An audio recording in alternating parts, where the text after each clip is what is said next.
So complicated, don't mess it up. Feeling frustrated, it ain't enough to fix a love. If you're gonna break me, I know I won't stay. I don't wanna wait here, you push me away. If you're gonna choose, you don't know what to do. I don't wanna lose you, but don't wanna lose me too.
message from a new world I'd never known.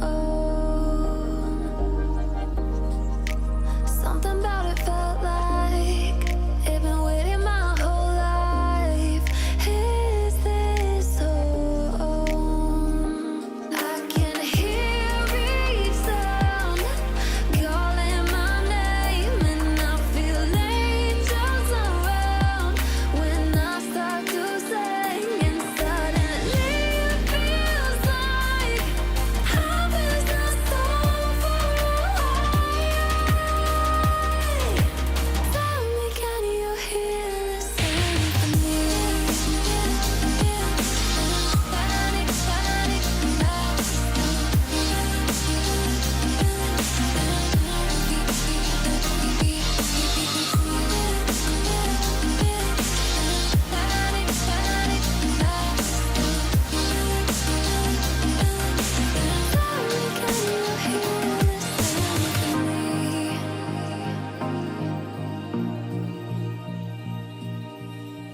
I can't help but think that it's meant to be, that I'm finally right where I'm supposed to.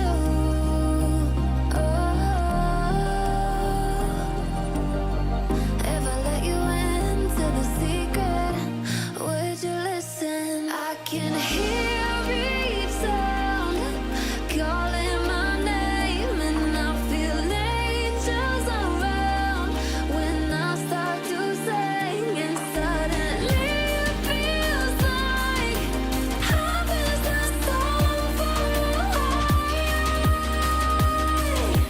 Tell me, can you hear the symphony?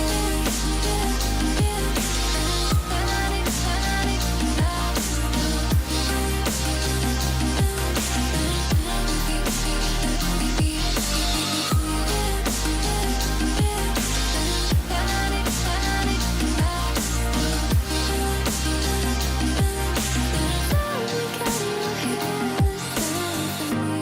and before too long, I found where I belong. I can hear it, I can hear it. Oh, I can't stop the rush. Every note I touch, I can feel it saving me. Tell me, can you hear the symphony?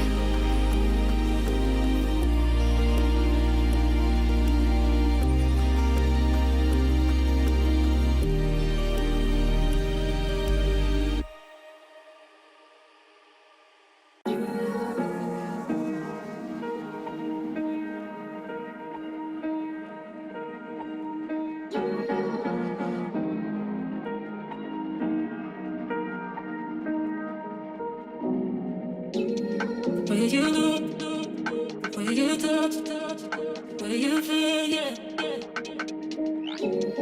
Where you look, where you touch, where you feel, yeah. Yeah, yeah, yeah. Can we talk about me and you? Can we talk about the truth? I wanna know, I wanna know. Can we talk about me and you? Can we talk about me and you? Can we talk about the truth? I wanna know, I wanna know.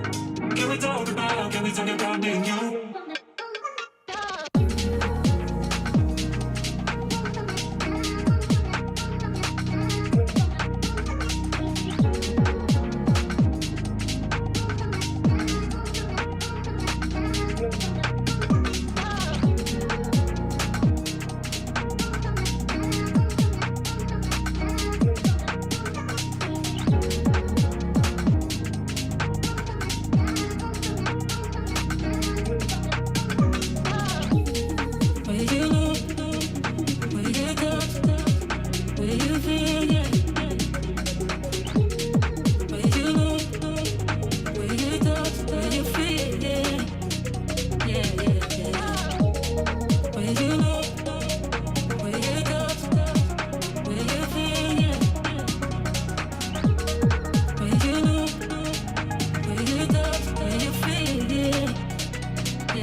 truth. I wanna know, I wanna know. Can we talk about me and you? Can we talk about me and you? Can we talk about the truth? I wanna know, I wanna know. Can we talk about me and you? Where you look, where you touch, where you feel, yeah. Where you look, where you touch, where you feel, yeah. Yeah, yeah, yeah. Where you look, where you touch, where you feel, yeah. Where you look, where you touch, where you feel, yeah. Yeah, yeah, yeah.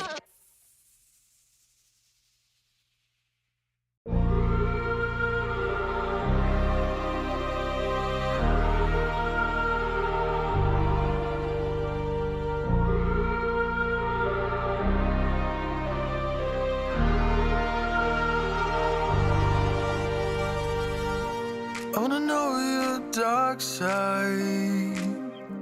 I wanna know your secrets. I wanna be your lifeline. So I wait for you, wait for me. Wait for you, wait for me. Tell me you're more than just a highlight. Pretty pictures on the outside. I hate to stare at you through these lights. So I wait for you, wait for me. Wait for you, wait for me. Click and scroll, I can't let you go. They say I'm addicted to you. Click and scroll, I can't let you go. They say I'm addicted to you. Oh, oh, this ain't love, no, no.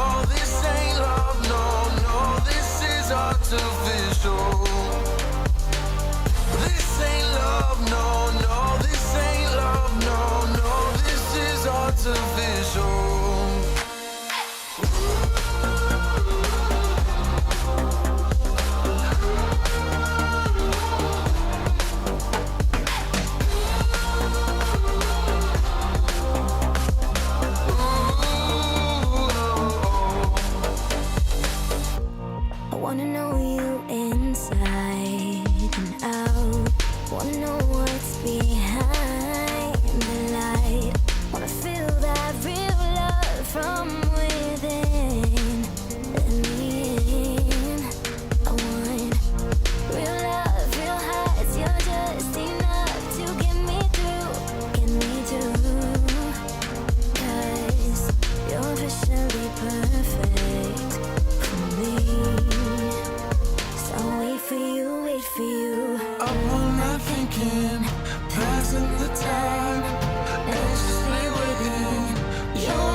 need a scarecrow after what you did, 'cause all of the birds know that I'm almost dead. I'm barely breathing, I'm barely awake. You left me in pieces, there's no more to break. Don't wake me up, not in this century. Don't wake me up, 'cause you're just a ghost inside my head.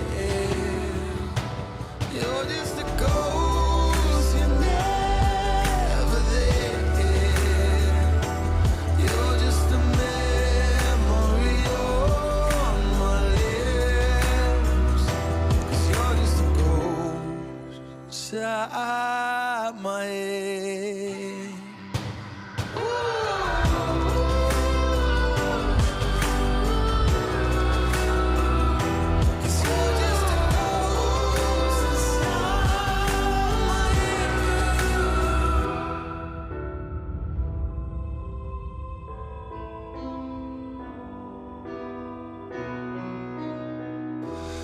I need an angel after what you did, 'cause you were the devil, you messed with my head.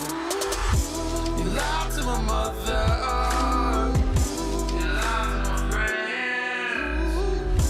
You said that you'd be there, but this never ends. Don't wake me up, not in this century. Don't wake me up, 'cause you're just a ghost inside my head. You're just a ghost, you're never there. You're just a memory on my lips, 'cause you're just a ghost inside my head. You're just a ghost.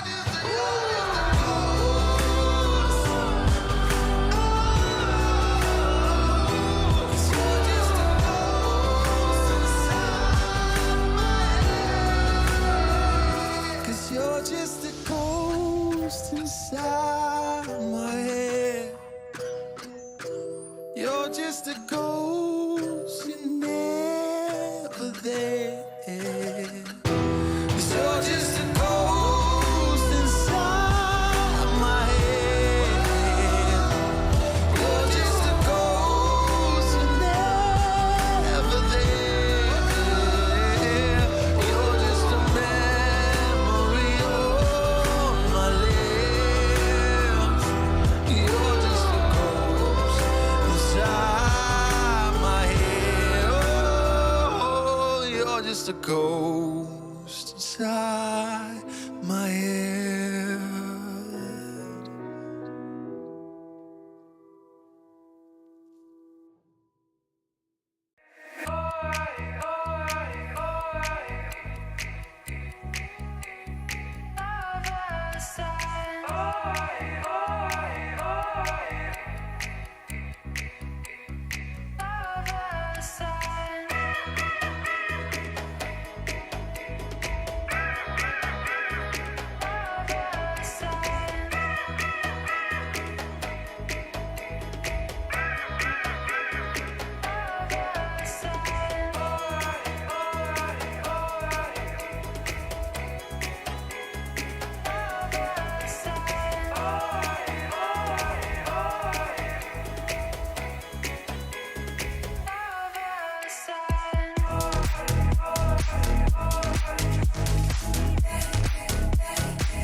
One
touch from you, and I was hooked.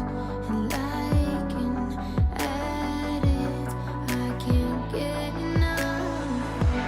Can't be away, take me away. You're on the hunt, I'll be your prey. I'll be your prey.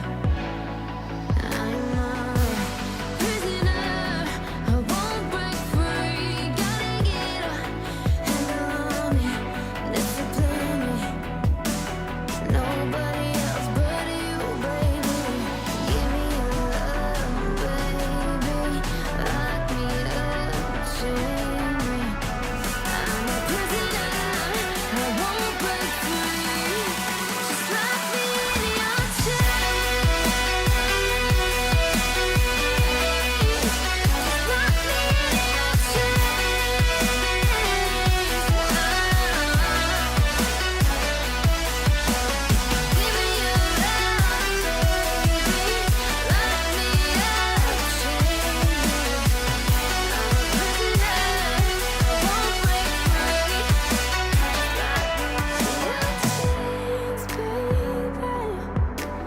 I've been bad.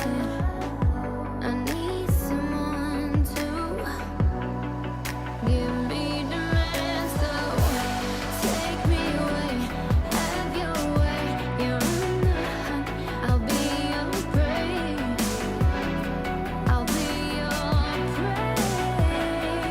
I'm a prisoner, I won't break free. Gotta get a handle on me and discipline me. Nobody else but you, baby. Give me your love, baby. Lock me up, chain me. I'm a prisoner, I won't break free. Just lock me in your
I am here in the middle of nowhere.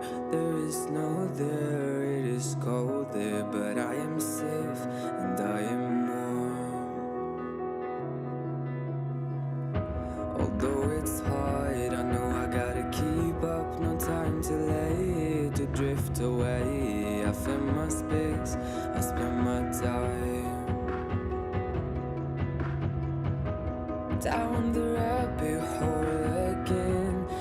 As I fall, I can feel the pain. You can't tell me where to go, so I don't know, I just go with the flow. I go with the flow. I'm falling up, I'm falling down, from the sky and from the ground. Up above just like below, and I don't know where I should go. 'Cause I'm stuck in limbo.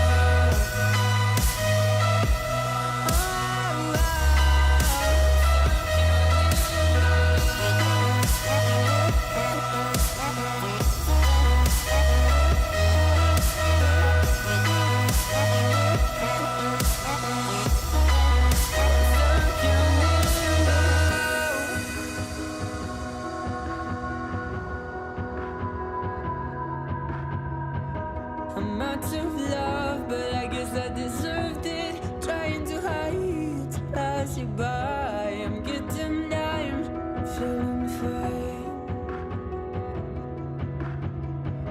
I'm light as air, no one can reach me. Lost in a dream, lost in between. Let's keep on flying, let's keep on breathing.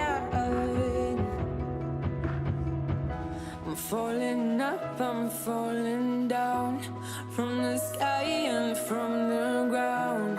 Up above just like below, and I don't know where I should go. 'Cause I'm stuck in limbo.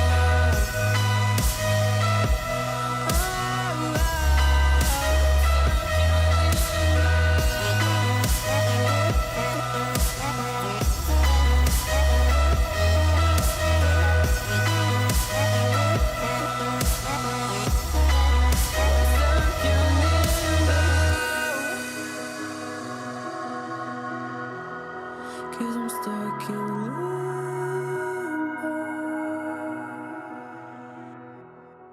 Cause I'm stuck in limbo.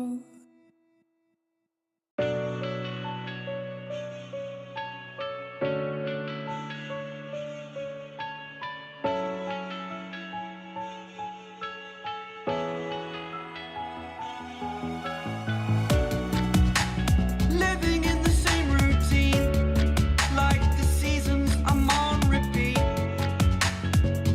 It's a long way down.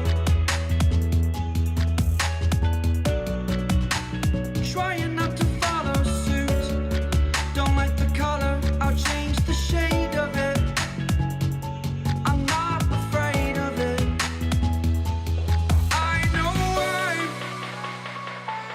I know I'm holding on to this, holding on.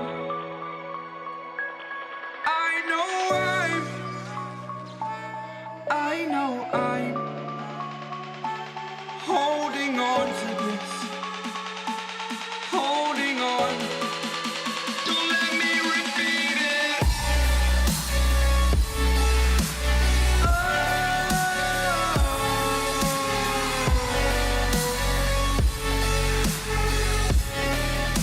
Don't let me repeat it.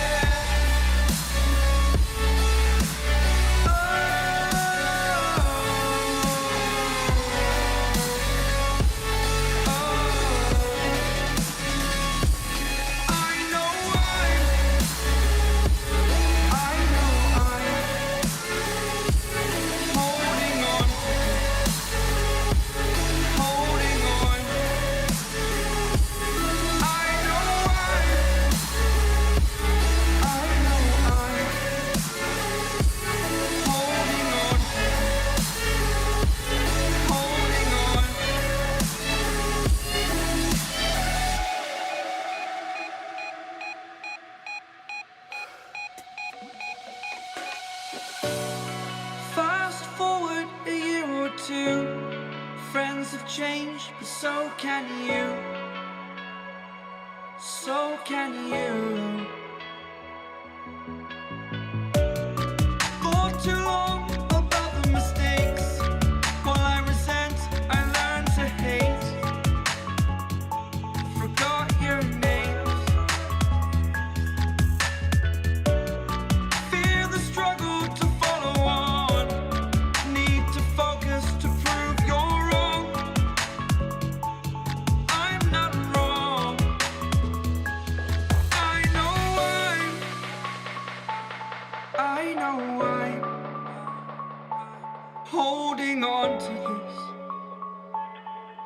holding on.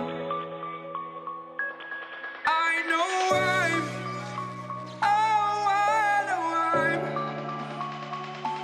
holding on to this, holding on. Don't let me repeat it.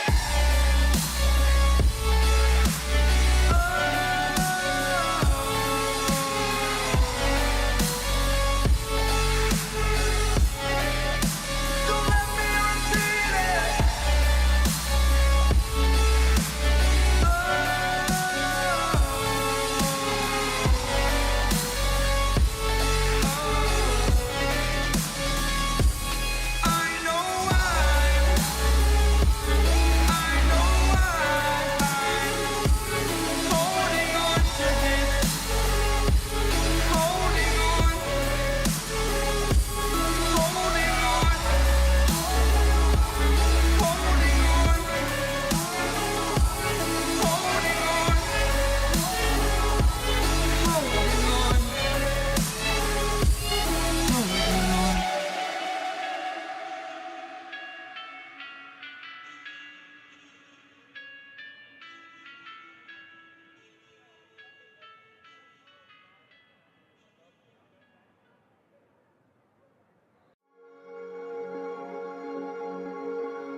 Cigarette ash, it looks like snow.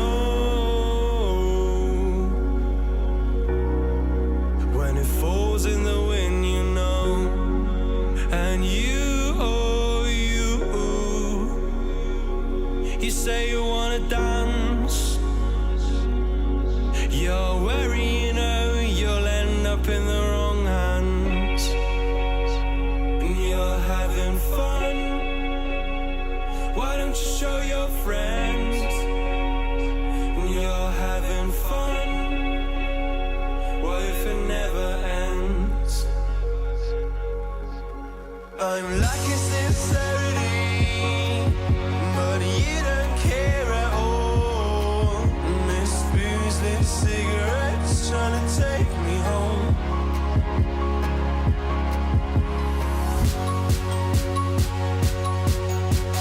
Falling in love just a million times, breaking it off with the feeling on ice. She's as cold as December.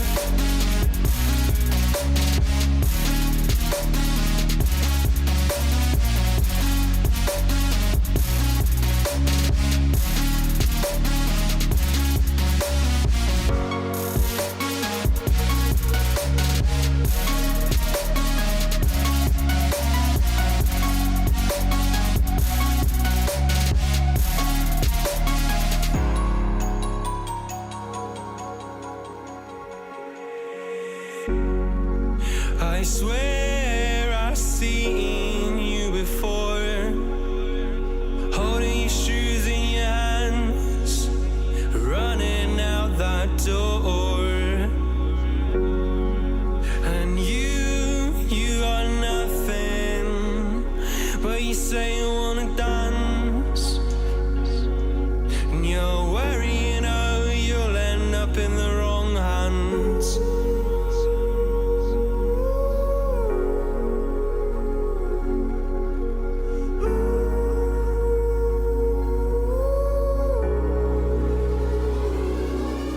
I'm lacking sincerity, but you don't care at all. And this booze, this cigarette's trying to take me home.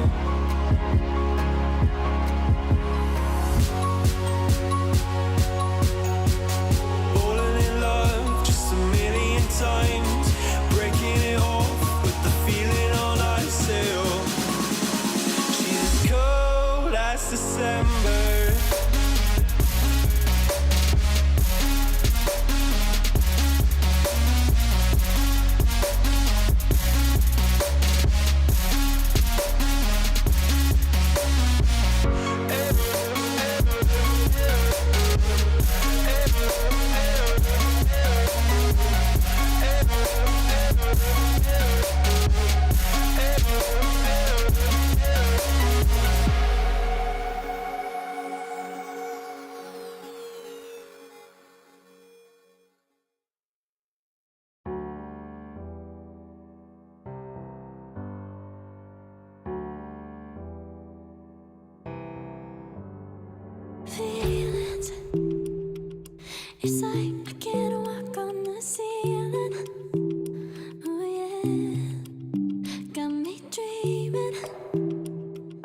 Dreaming in colors I never dreamed in.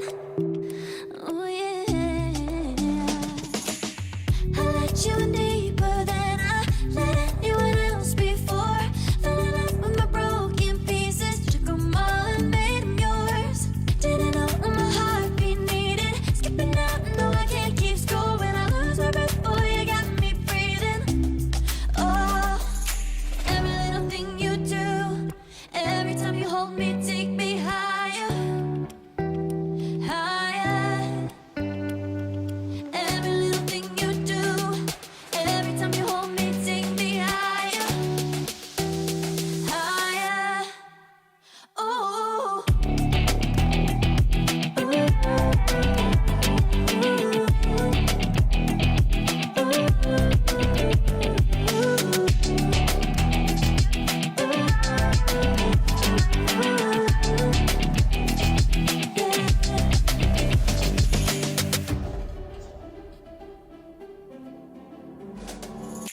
Magic. No, I'm never letting go. Now that I have it with you. When you kiss me, it's like the stars fall out the sky onto my heart to cover up what I don't wanna show. I let you in deeper than I let anyone else before. Fell in love with my broken pieces, took 'em all and made 'em yours.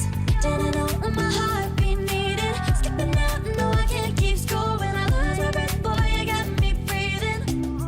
Oh, every little thing you do, every time you hold me, take me higher, higher. Every little thing you do,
Fall into you.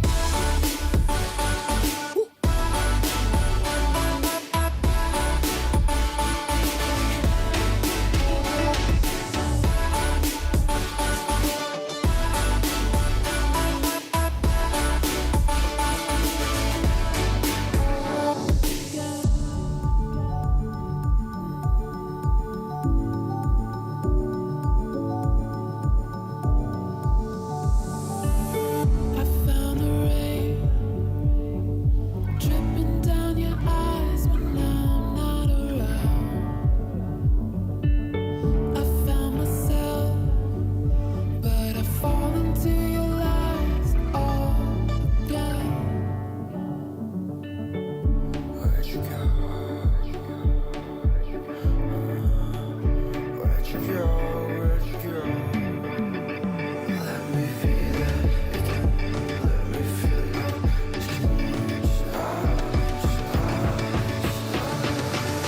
Fall into you.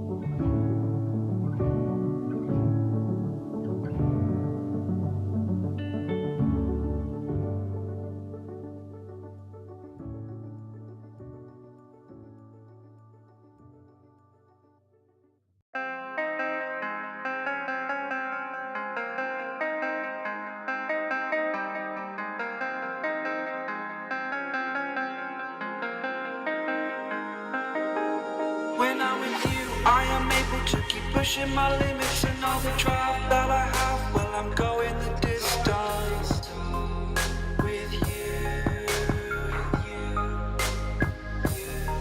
I didn't know what I had till I knew what was missing and everything that I dread. Well, I built a resistance with you.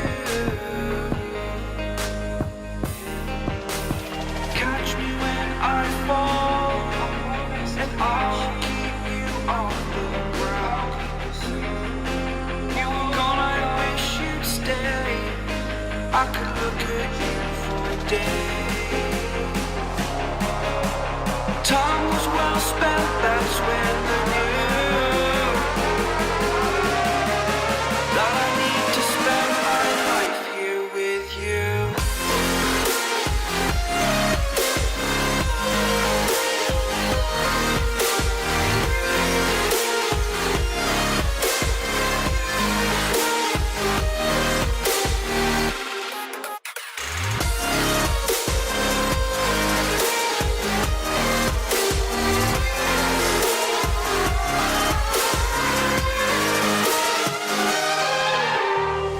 Take your time, not in the fast lane. I understand that you've been broken too many times, but I'll be waiting to mend your wounds from all you've taken.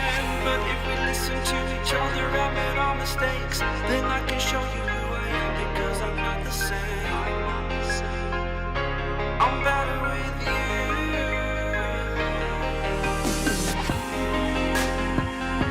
I'm better with you.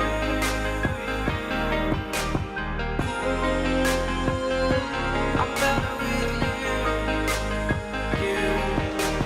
Catch me when I fall, and I will keep you off the ground.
The seasons come and go like thoughts of you.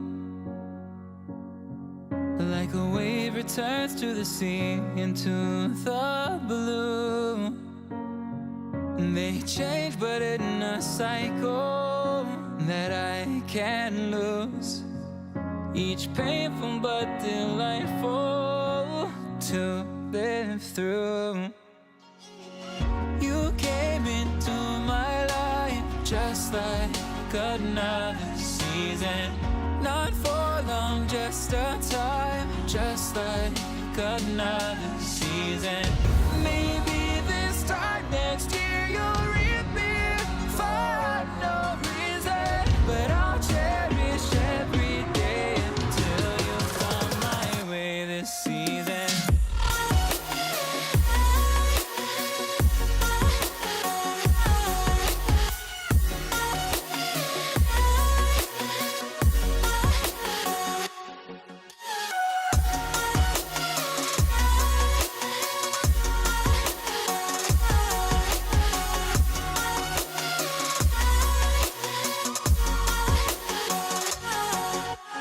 Seasons turn and change just like your mind. Like the sun gives into the moon, into the night. Time continues marching, it slowly crawls. With each new one starting, I recall. You came into my life just like another season. Not for long, just a time, just like another season. Maybe this time next year you'll reap me for no reason, but I'll cherish every day until you come my way this season.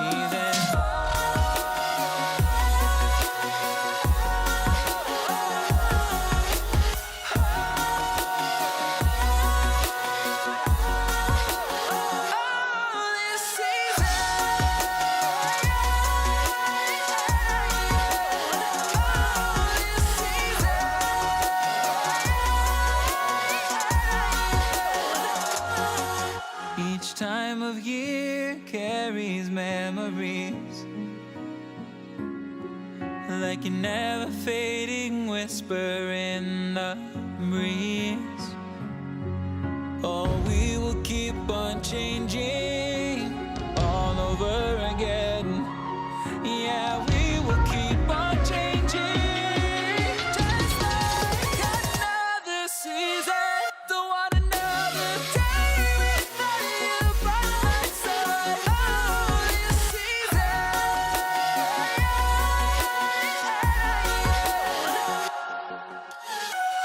You came into my life just like another season. Not for long, just a time, just like another season.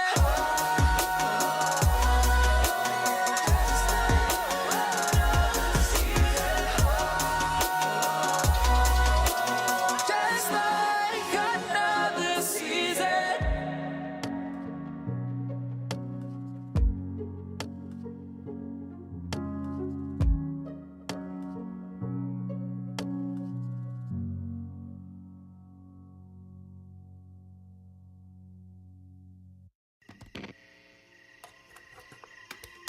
Is it okay if I'm to say I'm catching feelings from all the dealings? Am I astray? What do you say? How are you feeling? Is it the same? I hope you're not planning to waste my time. To my surprise, that was her reply. Now we vibe. It's been a while and such a ride, the stars align. I love the fact I didn't let her go. She loves the fact that I just let her know. Now we're together, it's a different mode. We getting crazy in a different role. I love the fact I didn't let her go. She loves the fact that I just let her know. Now we're together, it's a different mode. We getting crazy in a different role.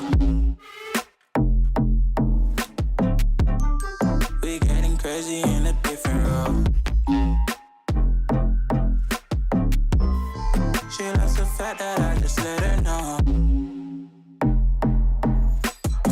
We getting crazy in a different role.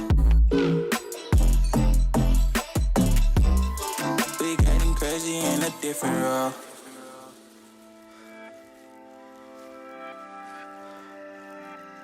She my do or die, my bona fide. My up when I'm down, she's always beside me. She makes me feel alive, I won't deny. Her love for me is real and kinda suicide-y.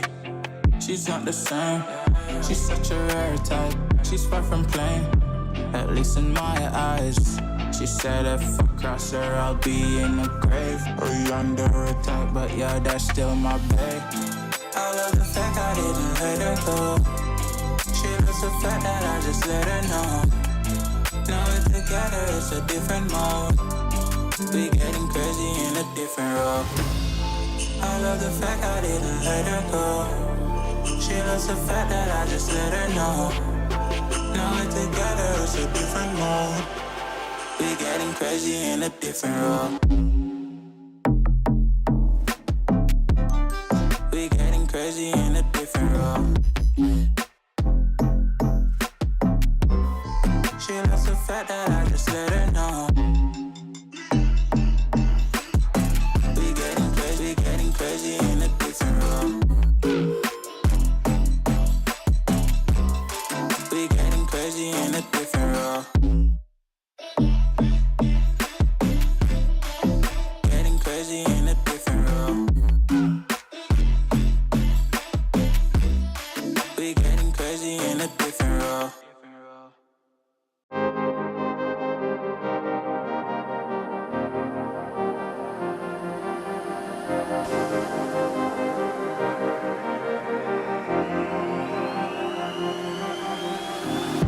I'm cutting dice.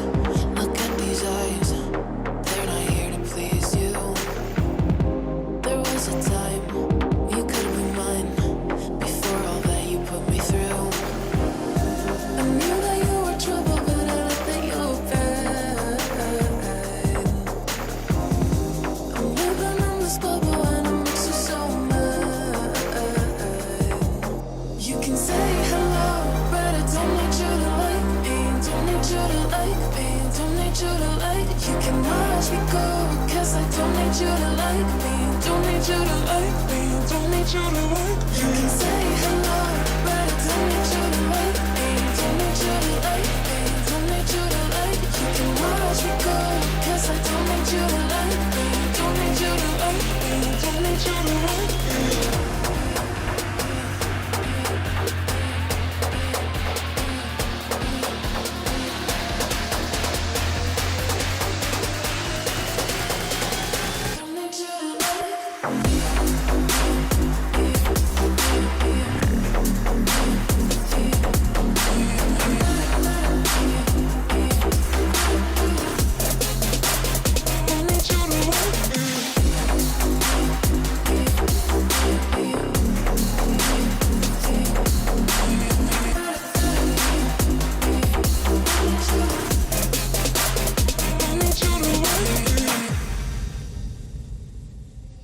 You can say hello, but I don't need you to like me. Don't need you to like me. Don't need you to like. You can watch me go, 'cause I don't need you to like me.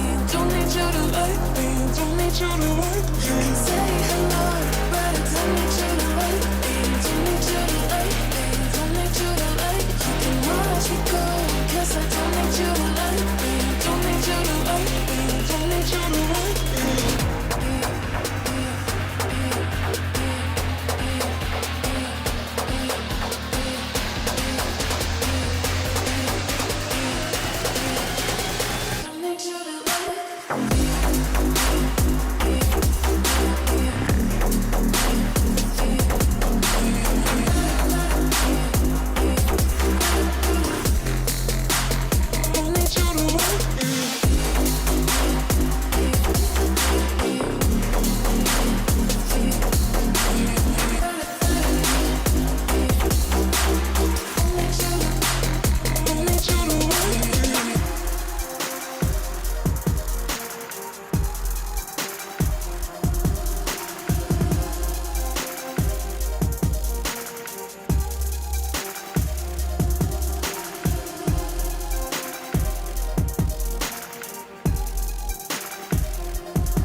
light, shimmering, guiding you through the night.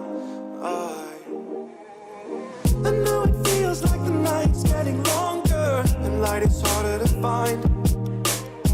I promise I'll always be there. I'll remind you when you close your eyes.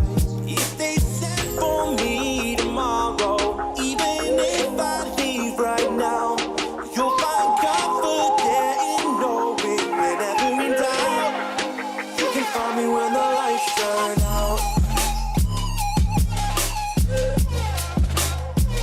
When the lights turn out.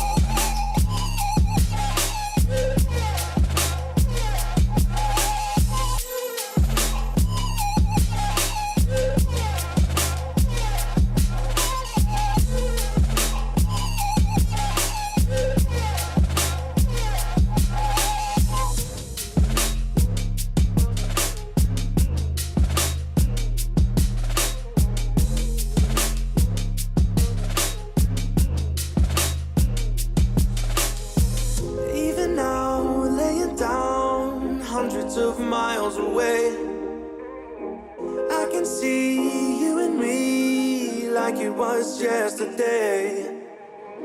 I know it's not the same, but I'm still behind you every step of the way.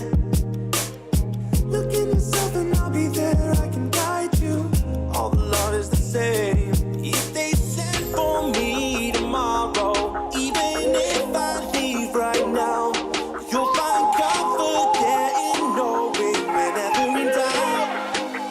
Find me when the lights turn out. When the lights turn out. You can find me when the lights turn out. When the lights turn out. You can find me when the lights turn out.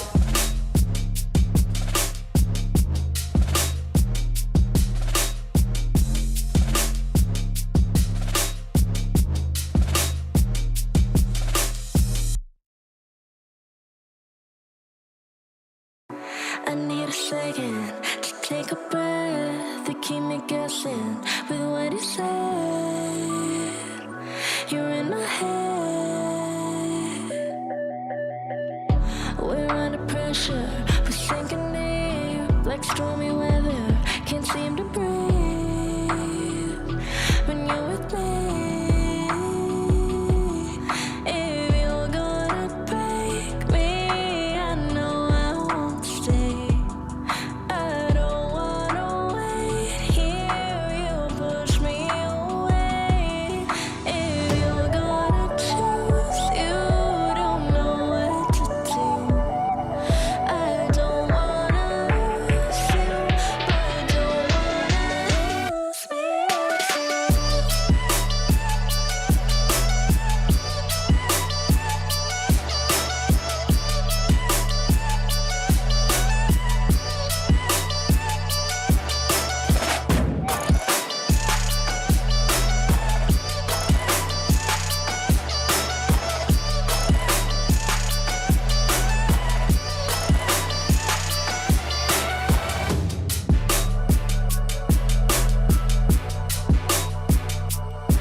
Don't mess it up, feeling frustrated. It ain't enough to fix a love. If you're gonna break me, I know I won't stay. I don't wanna wait here, you push me away. If you're gonna choose, you don't know what to do. I don't wanna lose you, but don't wanna lose me too.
message from a new world I'd never known. Something about it felt like it'd been waiting my whole life. Is this home? I can hear each sound calling my name, and I feel angels around when I start to sing. And suddenly it feels like heaven is not so far away. Tell me, can you hear the symphony?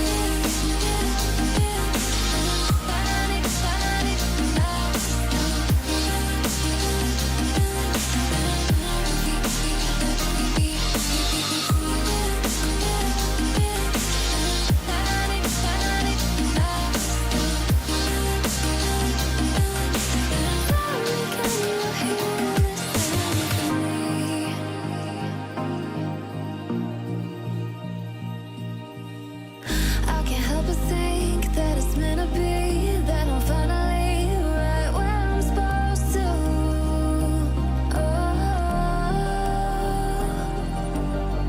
If I let you into the secret, would you listen? I can hear each sound calling my name, and I feel angels around when I start to sing. And suddenly it feels like heaven is not so far away. Tell me, can you hear the symphony?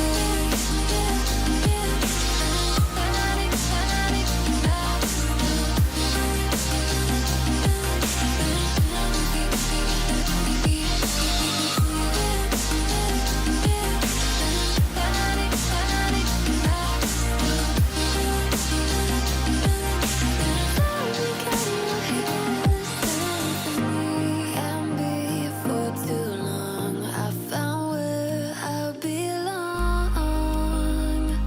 I can hear it, I can hear it, oh. I can't stop the rush, every note I touch. I can feel it saving me. Tell me, can you hear the symphony?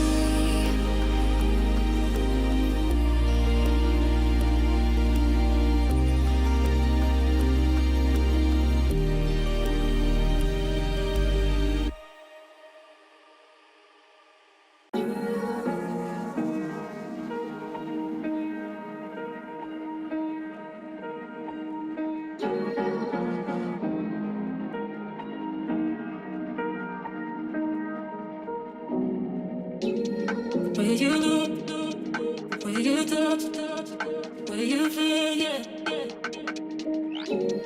Where you look, where you touch, where you feel, yeah. Yeah. Can we talk about me and you? Can we talk about the truth? I wanna know, I wanna know. Can we talk about me and you? Can we talk about me and you? Can we talk about the truth? I wanna know, I wanna know. Can we talk about me and you?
and you?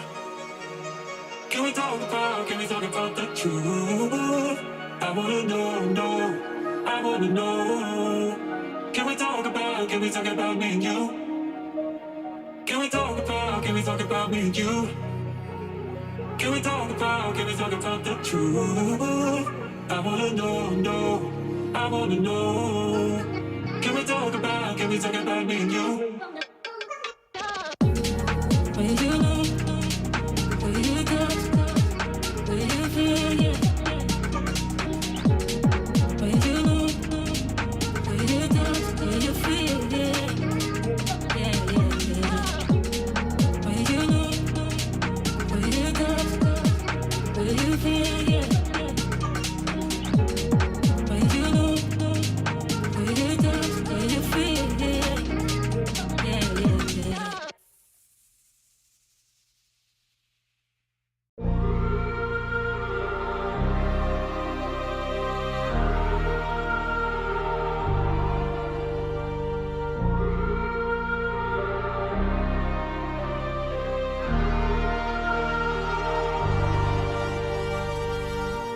I wanna know your dark side.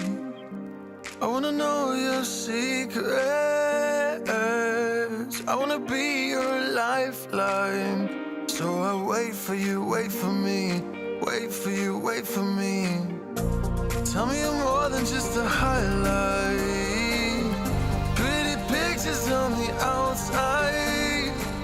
I hate to stare at you through these lights. So I wait for you, wait for me. Wait for you, wait for me. Click and scroll, I can't let you go. They say I'm addicted to you. Click and scroll, I can't let you go. They say I'm addicted to you. Oh, oh, this ain't love, no, no. This ain't love, no, no. This is artificial. This ain't love, no, no. This ain't love, no, no. This is artificial.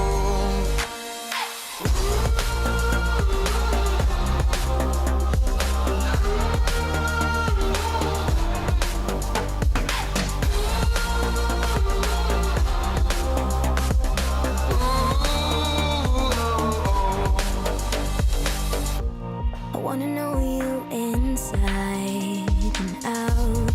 Wanna know what's behind the light.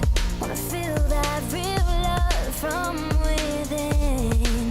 Let me in. I want real love, real heights. You're just enough to get me through, get me through. 'Cause you're officially perfect for me.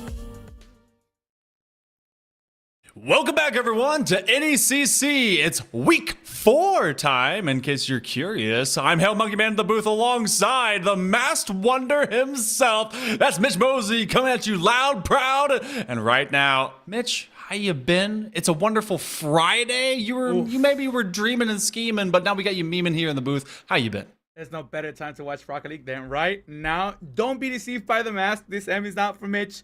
It's for Monkey Man. Man, I missed you so much. Thank you for having me on. The booth is the place to be because we're going to be overseeing several Rocket League matches. It's week 4 of action. We're well into winter over here, but we're heating up the motors. We're starting those engines, and we're going supersonic. Cannot wait to watch some good old RL. Yeah, and in case you guys have not seen what RL has been happening on the other side of maybe the last 3 weeks, well, make sure to go check out the NECC's VODs. They're all over the place, as well as on YouTube. So make sure you go follow. I believe if you look up NECC Esports, you'll be able to get them in that right YouTube space. That's NECC_Esports. That is their @ And as long as you're following all that NECC content to be able to see the student athletes as well as all the student plays, why not follow them everywhere else? It's a great time on Instagram, on X, also known as Twitter, and of course on YouTube. And if you want to see all of those highlights and maybe even more of us casters saying cool things about you, that's where it all hangs out. But going into this matchup here, Mitch, we've got the undefeated Saints of St. Clair, who refuse to go anywhere but Game 5. Are they going to have the same kind of stint to go through? The tradition seems through the first few weeks that they want to go the distance in a series, but they're going up against a team that maybe won't exactly get them there in the Rochester Warriors. Well, you know, I think life is just a very long poem. And probably we're going to find ourselves in a little bit of a loop. It's the immovable object, the unstoppable force, because we see a Saints that is going all the way to Game 5 every single time.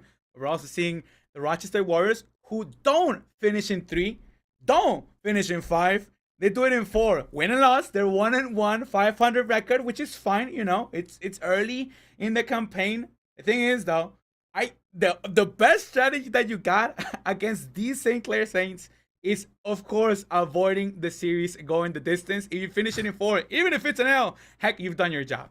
I would hope they would maybe want to go further. For but, the W, right? But let's check out those rosters as we'll bring them in here as well. Let's go and look at the St. Clair, or rather this St. Clair Saints, as you have Christian, Kipper, and Ramen. I've seen a lot of Ramen play over the last few years. I've seen them from the community on up into the collegiate sphere. It's always great to witness them. And of course, this program in particular continues to raise up the level of competition across the CRL surface. But opposite of them, on the side of Rochester University, Warriors are bringing in their own 3-set in Luca Night and Sky. And when you really kind of look at the majority of what these teams are bringing in, I think it's a lot of youth, especially with St. Clair. They have a lot of players that are here for the long term of like freshmen and sophomore. And I feel like they want to build their program around that. Most definitely. You got to think long term when it comes to these scholastic programs, and with so many projects around, so many platforms for your team to grow, so many opportunities for your team to develop their chemistry, which is most important, especially in such a fast-paced esport like Rocket League. It definitely shows in the long run, and I think this is one of the great ways to build that chemistry, especially in a huge league like NECC. Now, this is an opportunity as well for Iron, because we have CRL caliber teams, the highest competition for the Rocket League level. Teams competing like out in the wild. This is like the Pokemon world for other universities that might not have the best chance because qualifiers are shorter than intended. You play only for 1 or 2 series with the top teams, but this time you got a full freaking season. Go wild, dude. Watch the replay, study your teammates. There's plenty of odds. Follow us on YouTube. But I think now it's the crown is up for grabs, and it's who wants it more. This is definitely a platform to show that if you're not at the highest level, to show everybody else what you deserve to be at the highest level. Exactly. And that's why they're in this Legends division to begin with. Champions was what it was last semester. Well, these players in particular are all supersonic, and they're all trying to go very swiftly into the winners column. We go to game number 1. Will St. Clair Saints try to get it done sooner than 5, or will tradition stay alive? Rochester, though, first to strike in the first 15 seconds. Do not waste a single tick off the clock. Christian, this should have been an on play. And instead of a 59, just gets bested by Chris and gets past everybody and their mama. 1-0. Rochester strikes first. Hopefully they struck hard. The narrowest margin of difference there, but it's going to be returned in favor. You can say the sky is the limit. And they tie us right back up. Yeah, I mean, you wish that you could get one goal and then another one, because 1-0 is the scariest scoreline to have, specifically because of this. The kickoff will always be a fortunate 50. This time goes the Saints' way. See if anything calms down inside of this first minute of play. They've been waiting just long enough, and RU, Rochester University, came in just the tiniest bit later than St. Clair, and so maybe they were taking some extra time to make sure the engines were all warmed up. But we've at least gone another 15 seconds without there being another score. Luca is trying to turn that one null of a memory, as they will just run out of boost. That one could have turned into another highlight on this ever-growing reel of scores, and St. Clair will start to bear down upon them. Defense stands up. I always refer to the first minute of regulation as a feel-out process when it comes to Rocket League. This time, though, it feels a little bit different. There's a different vibe in the air. It's just teams that have gone through the hoops that the esports scene asks out of them. You can definitely see a different pace out of each defensive and offensive side of the pitch. 350 and ticking down. This is going to be a monster clear that's going to be eventually killed off. It's Skies from the heavens dropping it down. It's a 1v1 that will go nowhere but the other side of the court. Blue side of the pitch. Luca will turn it around coast to coast. This one is Sky's ball to play with. Goes for the demo. Actually gets denied at the last line of defense. Christian gets bumped off the action. I love how Christian is just so annoying. They were going for the dunk after being bumped off the play. I think the next score will be one after a defensive mistake. These two seem at the very same level offensively.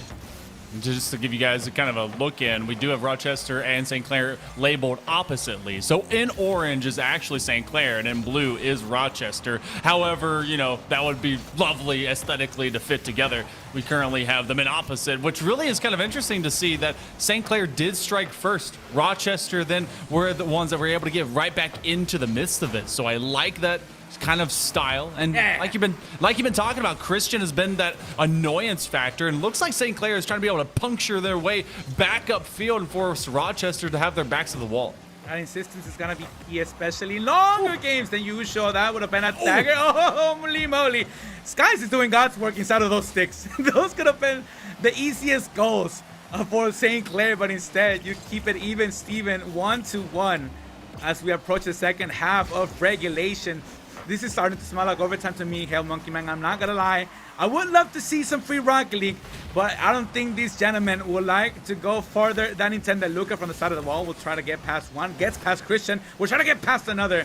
This time we'll get denied. Shot off target now in the corner, looking for a transition. Again, I think the next mistake will do the trick, but nobody is looking to overcommit. Everybody's a little bit too patient at this point.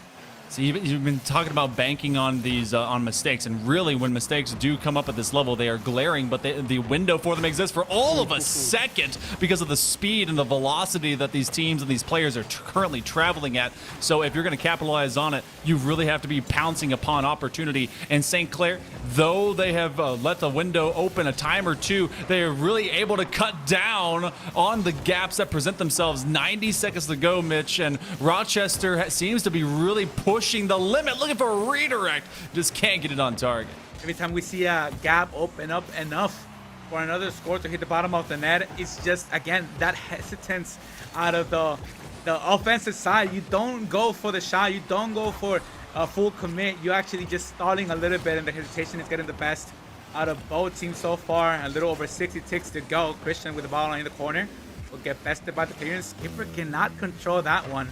Actually lose a little bit of real estate in the process. Guys get bested, but at the very end, Knight will take control. This one is a full court dribble. Slam back in the paws of Christian. Little turnaround.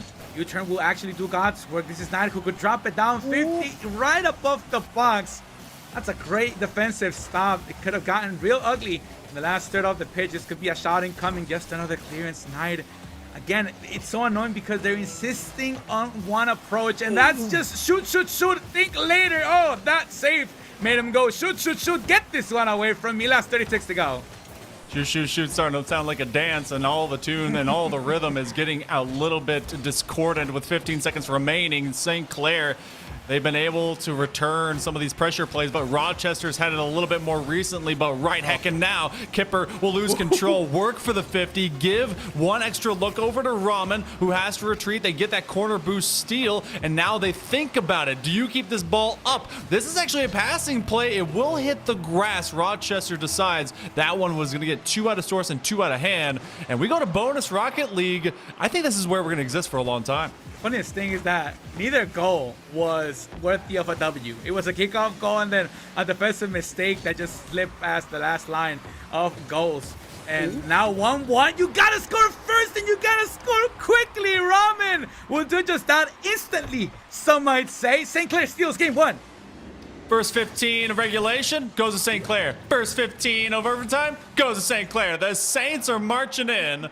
They take game number 1. And like you said, maybe those first 2 goals weren't worth the W, but putting some extra play very swiftly in the earnest seconds of overtime is going to render the Saints at least the first win in this series. 10 shots between Skies and Knight.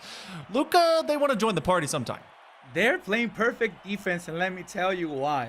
all three scores, the only three scores so far of the series, all have come immediately following a kickoff. One was 3 seconds in, the others two were within 15 seconds or 5 touches from the 50-50 to kick us off. When the offenses go longer, the possessions go longer, the ball goes longer, it's easier to fall into a natural rotation and you cover those gaps.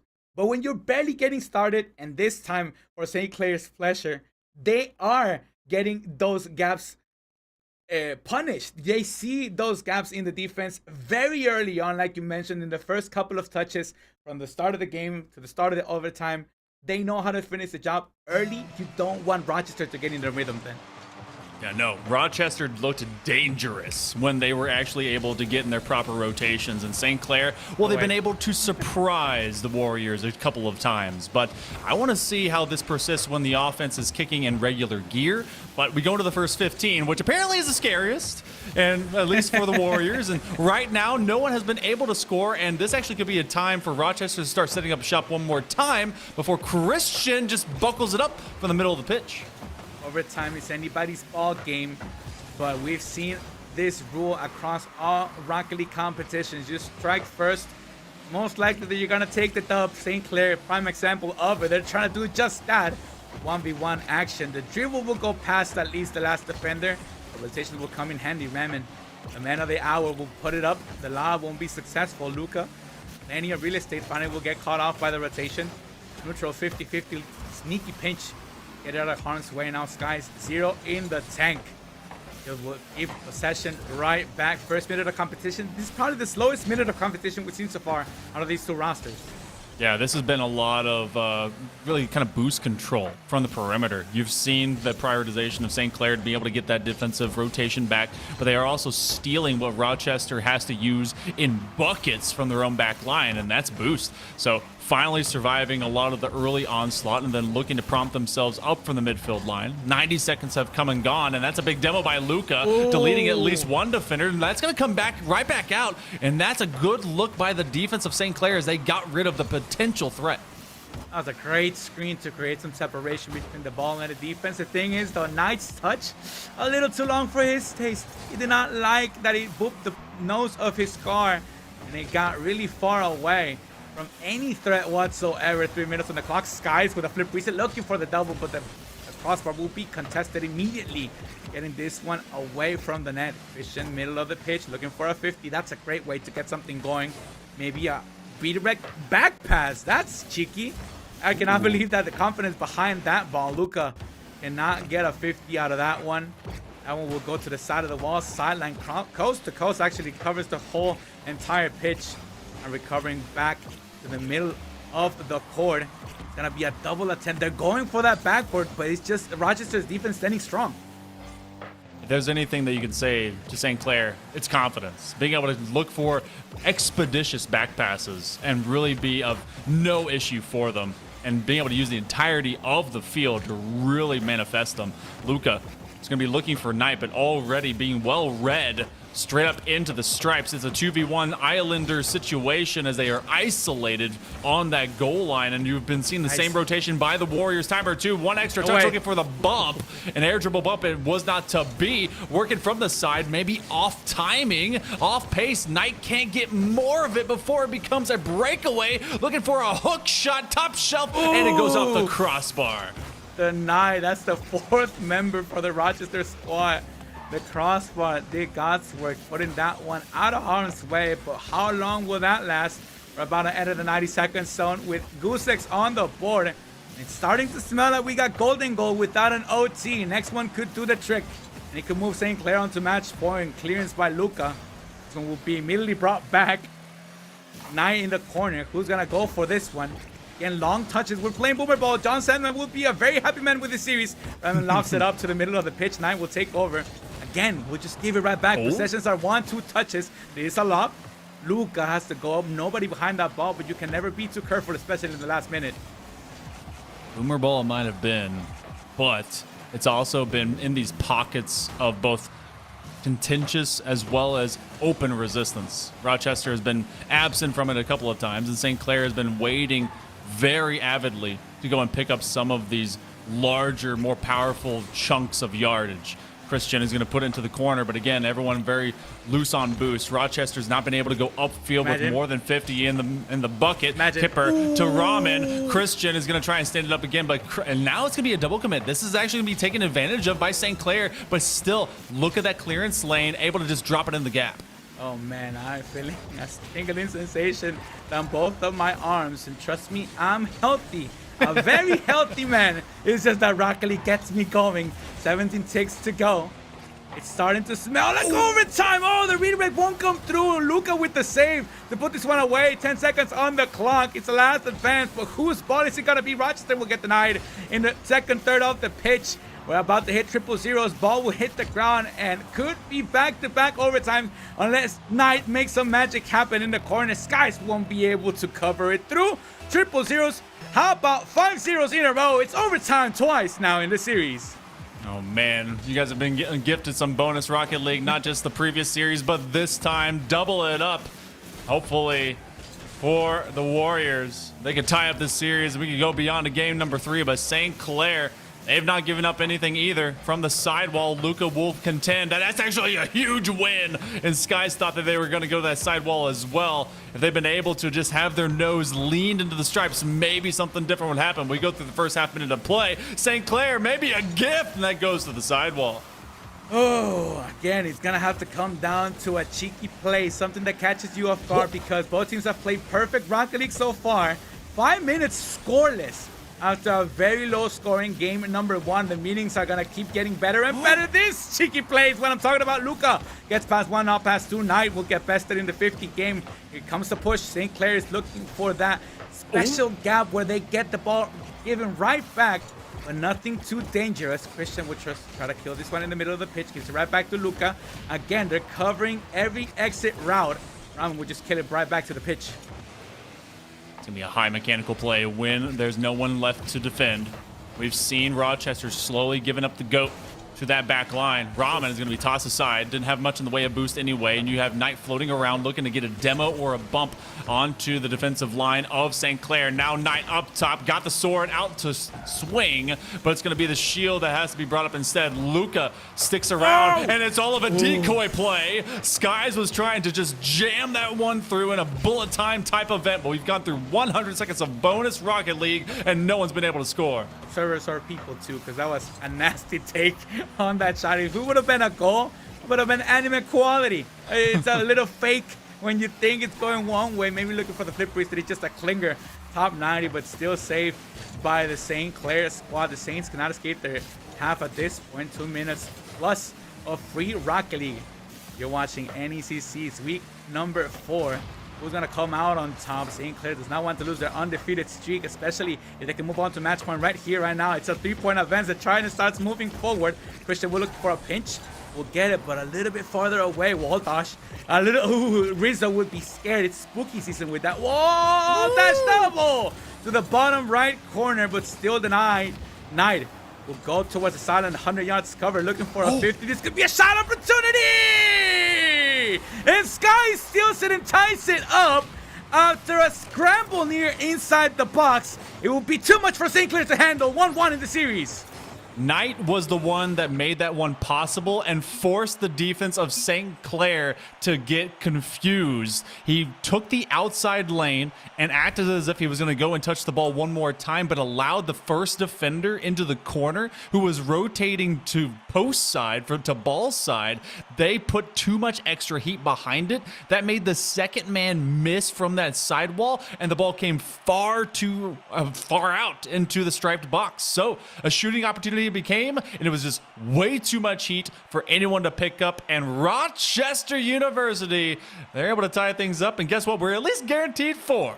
Oh yeah, essentially a best of 3 at this moment. And you don't know me for my MCing. I'm DJ Mitch, but I'm a broken record. You know, I always say mistakes here, mistakes there. Look out for the mistake. Sometimes you just gotta force the issue. And now is the best way. And a prime example in overtime. You just go. Become annoying. Maybe you break the rotation. Maybe you break the comms, which is even better. But that confusion that you just created inside of the box created a game-winning opportunity and a series-tying score. Now, essentially, again, a best of 3 ahead of you. Maybe you can break the undefeated streak and turn that 0 tally into a 1. If you can string 2 victories together, you're 1/3 of the way there already. I was talking to Relic just a little bit before in our previous series, and we were talking about what game defines a series. I like to look at game number 2, but he likes to look at game number 3, especially for tied-up series, because it really makes the definition of what this kind of matchup is. And you got to think of it. You mentioned it before. Rochester has gone no further than game 4 in their matches at this point. St. Clair, they've always gone to game 5. So you got to think Rochester needs to win the next 2, or else maybe the St. Clair curse comes true. Yeah, something's got to give. Like, and we cannot all be right? Like, we have to end it in either 4 or 5. We have to keep the winning streak alive, or it's gonna die right here, right now. Oh, Knight gets denied inside of the box with a squishy save for a postcard. Somehow, someway, that was not a goal. Rochester gets denied, and their momentum stalled after stealing game number 2. Reminding you, it's back-to-back overtime so far. Don't be surprised if this one goes to extra Rocket League.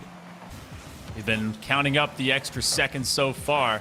And it's been 2 minutes, and oh, you don't pass it anywhere near your box and think you're going to get away with it. Rahman brought it to the corner. Kipper got denied. And actually, that wasn't a pass. That was just a ricochet, and Knight is an opportunist. And they're going to put that one on their resume, and they'll probably get hired from it. 1 up, go the Warriors. Nothing against Rahman whatsoever. I'd be laughing if I was them. Just looking at that picture of Knight inside of my box. What is you doing there? You should be rotating back. And I completely understand trying to cross it over across your net, but all of a sudden somebody's lurking that close. And I have an excuse for that one. I don't know what happened here, Hell Monkey Man. Yeah, this one came yard. Luca to the ceiling, and oh boy, it's math. This is Rocket League. That's calculated, and that's how you pass algebra right there. That's Rochester. Rochester University. Warriors up early. Nice. Trademark that. I got you. ASAP. Put it on a cap, put it on a T. 2-0. This is, by the way, our biggest lead so far in this series, and it could be cut in half just like that. Shot will go wide. Rahman definitely wants one of those goals back. Actually, the one he participated in. Kipper will put it towards the corner. Maybe a transition is building. We'll give it right back. They're having an issue with those clearances. It's becoming a problem now. You're giving it right back into their noses, especially on the offensive side. This could be a shot opportunity into the corner. Christian turns a negative into a positive. Coast to coast, 100 yards. Cuts the leading half.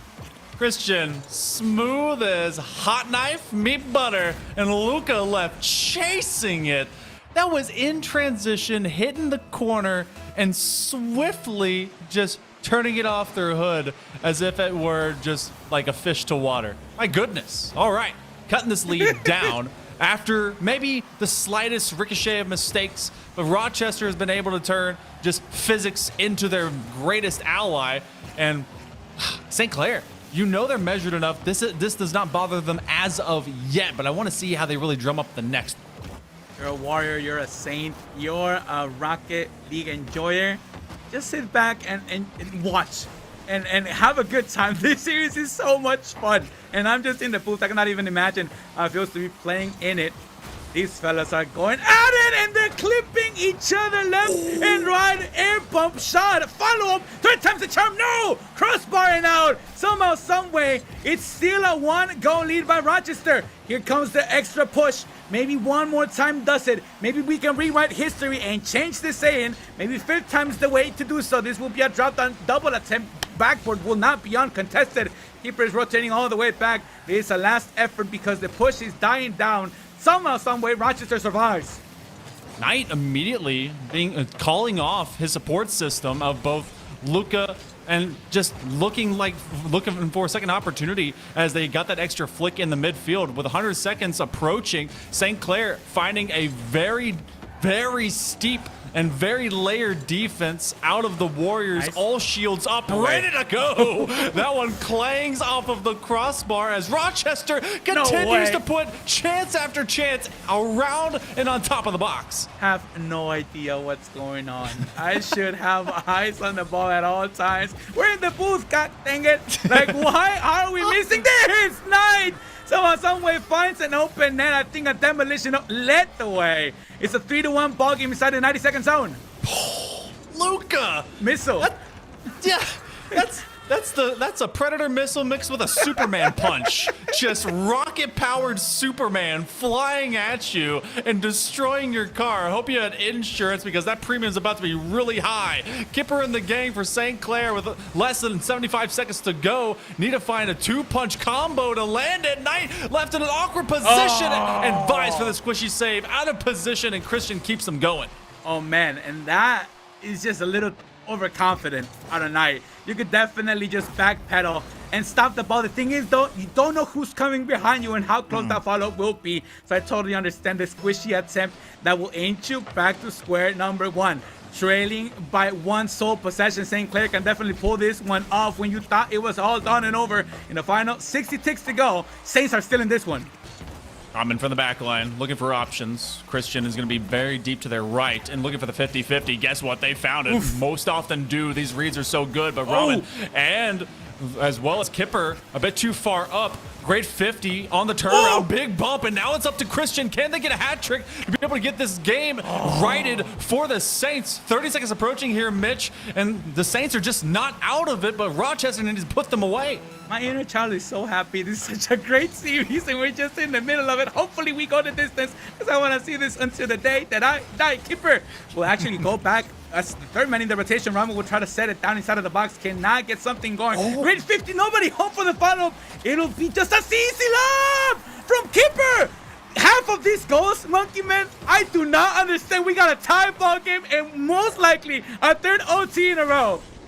Ramen was looking for the bump play and forced them out. Then you have one floating nearby, and two defenders just got their shoes stolen from them. Ankles are still in the field, axles as well, as everyone got juked by the off-pace nature of that play. That went over the top!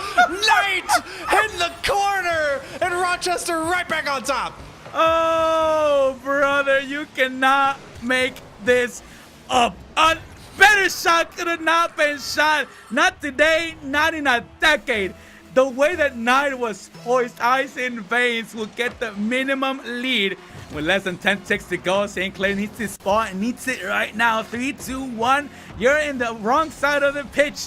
This will smell like Rochester match point. They survived the gauntlet 4-3. Definitely the most exciting game of the season so far. Man, that is a wild turn of events. Wow. 13 shots to 10. Rochester on the lesser end of that, and yet coming out the better because of the defense. 8 saves against the comeback kids of St. Clair.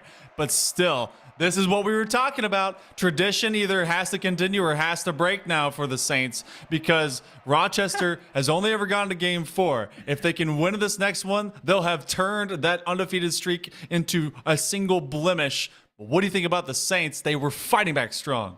I have no idea how any of that just happened. That was Rocket League, quite literally, in every sense of the word. You want to show a friend this esport, they always say, oh, show him NRG, something works related. You want to show him you only got 7 minutes, show him that game. That's as good as it gets, because it's just back and forth action. The kickoff will do you wonders. This time it's the defense that makes magic happen. Ramen somehow, someway will put that one out of harm's way. Skies will go for the follow-up. Nothing to be found. They try to go back to the original strat, scoring in the first 15 seconds. Could not pull it off, at least not the time being. You're completely right when you're saying this is all smiles. This is all good. This is everything that you want when it comes down to Rocket League. You want high velocity, you want mechanical prowess as well as execution, and then you want the teams to be able to just continuously keep you on the edge of your seat. And so far, well done, as Luka is going to just sling that one to the backboard, call up Knight, but they very swiftly decide to exunt stage left, but they turn right back around. I swear Knight never goes away. Somebody in Alaska right now, most likely. They're talking about the sun just not coming back, at least not for this season. Wait for a little bit for Simon. 4 minutes on the clock. Gustik's on the board. And I want to say that Rocket League is sometimes both a good game and a bad game at the same time.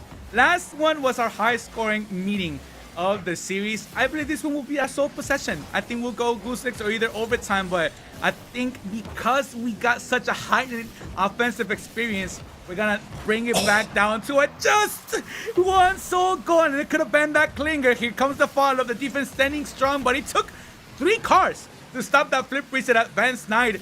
We'll try to make them get punished because you know they're low. You know they're missing their opportunity to rotate, and they do just that. Nice strikes first, 1-0 Rochester.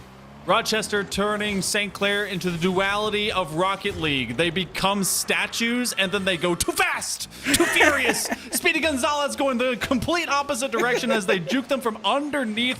Decide to go for the no touch, roll the ball just underneath them, and then Knight finishes off the effort that they started in the first place. Warriors again starting in a great position, and St. Clair, they just seem flabbergasted. I mean, there's not much you can do when you get barraged with that shot quality. It's not only about put it on target and hopefully it messes them up. They're actually doing great work connecting with the passes, putting shots in difficult places to save, and that just drains the boost. And then you start stealing the orbs from the corner, and then you even get the pats in the middle. At that point, Knight just has to drive by and you keep them on their toes. A little fake will suffice. About to enter the second half of regulation, and almost with a tie. Ball game shot off target. That's the biggest opportunity so far to tie us up. The Saints will miss it, but Luka will go the distance. Almost fake out the last line of defense yet again. Knight, same corner, same spot. Will get denied this time. That was actually Luka trusting a lot into Skies. They kind of had a misplay when it came to that initial flick, and they were hoping that a bump play would manifest, but they also were being bored down upon from behind as St. Clair was sending at least one defender to come up. But otherwise, approaching 2 minutes. This game has gone by too quickly, I swear. We wanted more. I think everyone wants to see a Game 5 at this point, except for the Warriors, as Rochester has done a great job of keeping Saints from even getting offense going. Wait, what? I love my job, Monkey Man. Keeper, I love you forever and ever. What? How do you tie us up?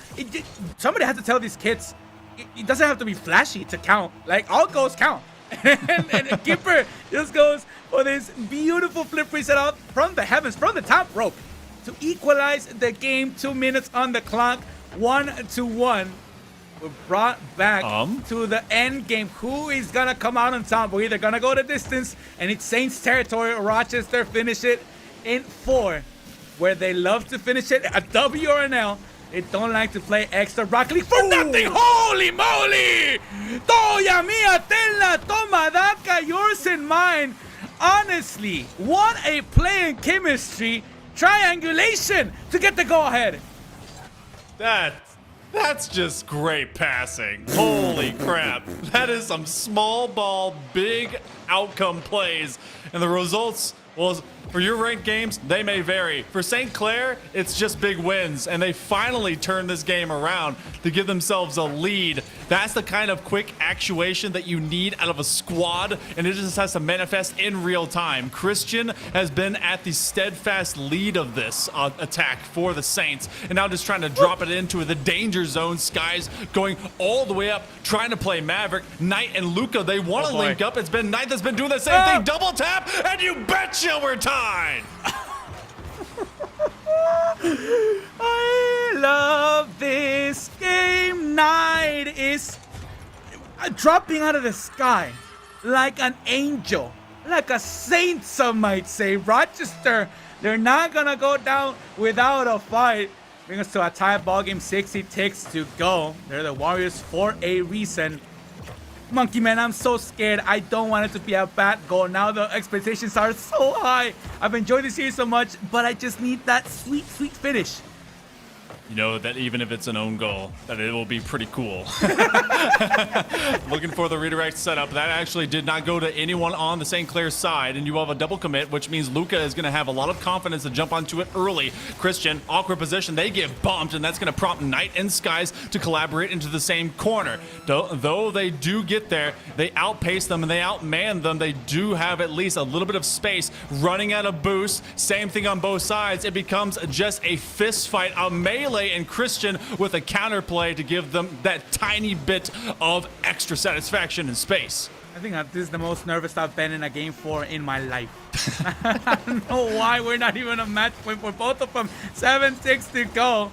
This one's going to the middle of the pitch. Last defense. Knight gets bumped out of the action. This should be a monster clearance going directly towards the net. Thankfully, Skies will be across the sticks. Pass to the middle of the box. Shot on target. Here comes the last attempt.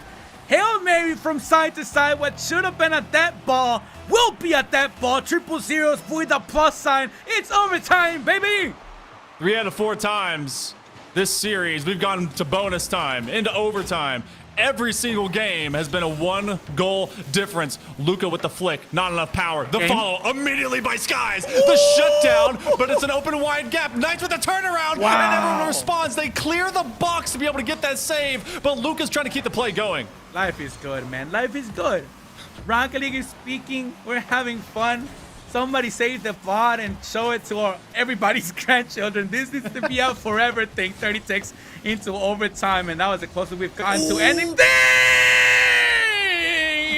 Ramen! We're going to game 5. Oh boy, the Saints never give up. Bullet time, top 90, baby, at 72 miles an hour. In freedom units, that's fast. Game 5 coming at you in just a moment.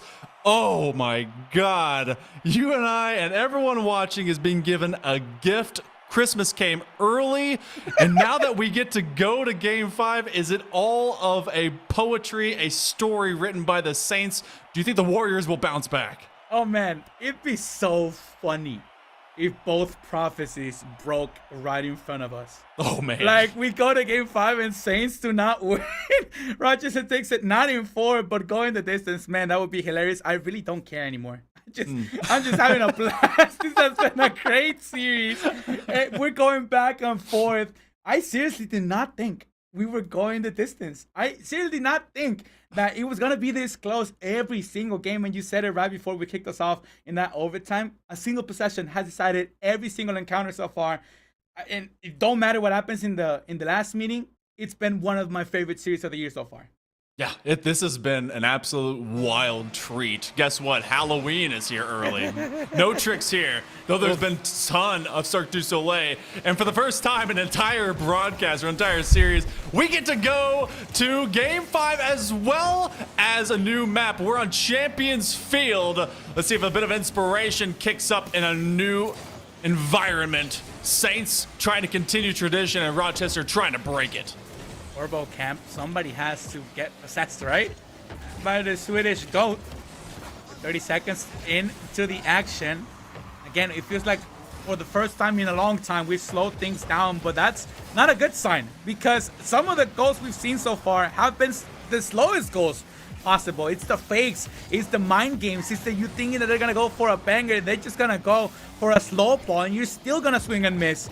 We're entering into dangerous territory because you don't know what the strat is gonna be. They just know that they're gonna shoot. Hopefully you can put them away and out of your net. This is a 50 advance, goes towards the waterfall, maybe gonna come back to the middle. Nobody there for the follow-up. Ramen will still insist. Boosting the tank to work with. We'll just go straight for the dribble. We'll get denied the last line of defense. You got to think that one of the players that we've always been seeing from the side of St. Clair that's going to be an impact player is going to be Christian, really promoting that offense from the front. And same thing for Knight, who has been there at nearly every single execution that's come their way. Skies goes to the top shelf and pushes for that ricochet from the ceiling. Kipper was in chase the entire time, and now carrying it on their nose. Ramen looking for extra grass and extra territory, but this is going to be sent all the way back again. Past 90 seconds. I am feeling a little bit cheeky. There's absolutely no way that shot is off target. Both attackers went for the ball. You think one of them will put it towards the bottom of the net. Actually get another shot. Maybe a bump will come through. Slightly misses Skipper. This one will stay goose eggs on the board. Keeper in the corner needs to wait a little bit longer to get his turn on the ball. Yeah, drop down. Nobody there for the shot. Do not panic. They just give it away. Skies will self-serve pass. Cannot get the follow-up. Oh man, Christian. This one will land directly on their nose. Put it right back towards the box. Not escape their own half. Finally get onto the blue side of the pitch. Shot on target. Knight with no issues whatsoever. We'll put it towards the corner, and now transition time is hard, especially in Game 5, especially in Champions Field. Especially when you have two Titans that have been just fighting at each other one time or another. Redirect on target. Christian was transitioning out of the box. Luca just kind of threw it away, but stepping overnight was Ramen, and Christian had the heads up to get it in. That's why it's a 50-50. It's a coin toss. You don't know what's going to happen. It could be bad. It could be very freaking good. And that 50 goes right where it needs to be for a perfect redirect. Saints take the lead, but for how long? Because I don't think the scoreline is going to stay that way for half a game of Rocket League. This could be a 2-0. Ramen, put it up. Hope and pray that something happens on that back end of the pitch. Kipper with a whiff inside of the box. That almost went the distance if it wasn't for the rotation working to perfection. Luca will put it towards the side of the wall. And Rochester, man, it really stinks because that 50 really did a lot of work for Saints offense to strike first. You need one of those plays to work for you, especially if you get a little bit of Lady Luck's good side for you. Maybe that would change the tide, but so far, man, St. Clair's defense seems unbreakable. Really is right now. Just like any good boxing match, as you go into later rounds, everything gets a little bit sloppier, a little bit slower, and defense is now starting to show some fissures, some cracks in the old armor. Ramen finds that gap as they bring it from the outside looking in. It looks like the third man was either a little bit late to the party or the second man was just looking a bit too deep onto the wall play. Ramen punishes it, and the Saints will find a nice 2-0 lead. Rochester, full calm collected. C. And I'm not saying yes in Spanish. There's plenty of time and crazier things have happened. You just need to double down and become a predictable. Skies knows what I'm talking about. They will just go for the dunk, cannot get the conversion, but finally get that defense going. They're on their toes. To be a little bit quicker than that, but he demo pass out. Luca was ready for the score. It will get denied, and that monster cleave will help save seconds off of the clock. Knight gets past one. They're looking for another demo. It's a one-on-one. Oh, this squishy save will be there last second. Somehow, some way, everything explodes, but no score on the line. 3 solid shots have been taken directly on net, and 3 separate times St. Clair's been able to save it. Otherwise, you've had a rapid accord of much the same, but too far to the outside of the net. 48 seconds to go. Rochester in a hole that they gotta recover from if they're gonna be able to steal tradition away from the Saints. Knight to the backboard. It's a misread. No. Double play. Gotta be able to get there. They're again inaccuracy beginning to plague them. One extra try, but it's gonna be cleared. And the comms definitely made that play a little bit dirtier than intended. You could have gone for a 1-2-3 punch, and somebody goes for the double, and then somebody goes for the follow-up, and then somebody goes for the last touch. Hopefully they can get something going this time. That was the plan, that was the idea, but the double was not on target with less than 20 ticks to go, and needing one score every 5 ticks at this point. It seems that we're not gonna be seeing something change. We're not gonna, it's just a buff. The Saints are godsent. They're too strong. You cannot fight against something bigger than you. With garbage time, triple zeros, and a 2-goal lead, St. Clair Saints, they will stay undefeated. They get to go to 12-8. First 4 series in the Legends division, and every single one of them goes to game 5, and every single one of them is a win. Congratulations to the Saints. Rochester, you and I, we watched, I think, 7 goals be left on the field by the Warriors. The coach is going to take this VOD and rip it apart, but it's also high pressure, high stakes mode, and you're ripping every one of those shots at like 90 miles an hour. Man, this is the type of series that just makes me want to take the W, print it out, rip it in half, and give one to each of the teams, because that was just so much fun. Why do they need to be losers? Can't we all just be champs? Like, come on, let's enjoy, have each other like clips posted on Twitter and celebrate Rock League. But man, competition is tough. Somebody has to go home with 1 extra tally on that losers column. And Saints, they can celebrate a little bit longer. They stay undefeated, at least for the time being.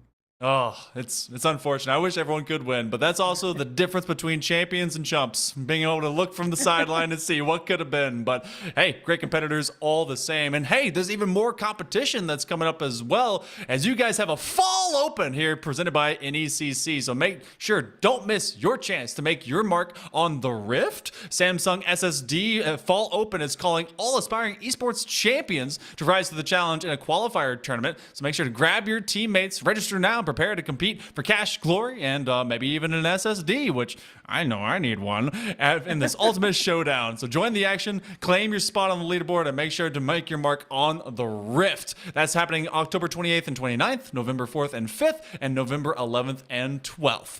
But hey, don't set your clocks too far ahead, because there's still more Rocket League to see, as I will not be here, but Mitch, you get to have at least a couple more matches on the other side of this break, and I hope that you and Bear have a whole lot of time, man. Oh, and I'll bring you with me. Remember, this M, not from me. And I'm so glad when I meet people with an M in their name, I can just lie to them straight to their face. Rocket League will be back. I will be back, Monkey Man. Thank you for having me. But we have way many more clips coming your way. You can find me when the lights turn out. When the lights turn out.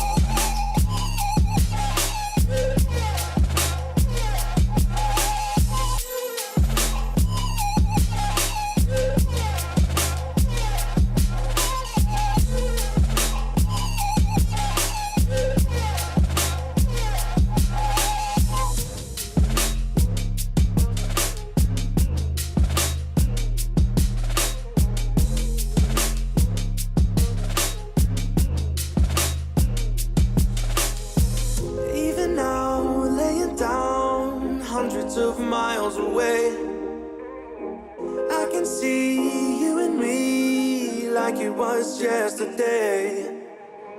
I know it's not the same, but I'm still behind you every step of the way. Look in yourself and I'll be there, I can guide you. All the love is the same. If they send for me tomorrow, even if I leave right now, you'll find comfort there. Find me when the lights turn out. When the lights turn out. You can find me when the lights turn out. When the lights turn out. You can find me when the lights turn out.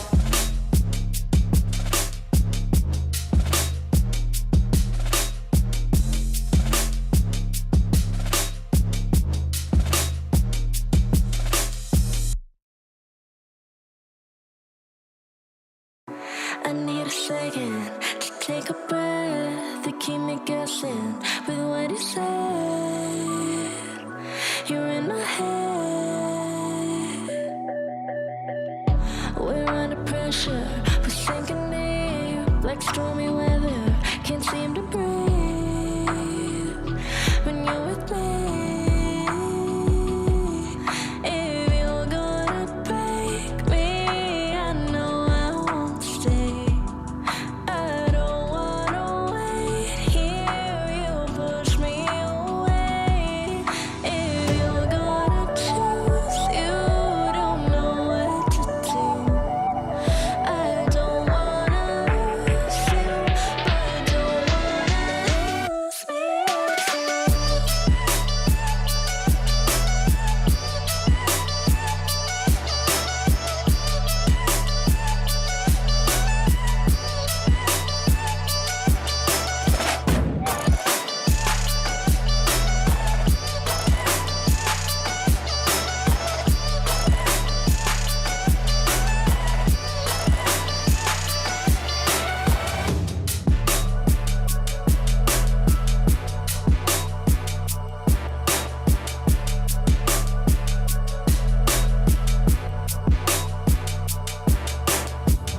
So complicated, don't mess it up. Feeling frustrated, it ain't enough to fix a love.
Where you look, where you touch, where you feel, yeah. Where you look, where you touch, where you feel, yeah. Yeah, yeah, yeah. Can we talk about me and you? Can we talk about? Welcome back, everyone. My departure was greatly exaggerated. It's NECC. It's Rocket League. It's a Friday night, and you've chosen to be right here in the midst of the collegiate action.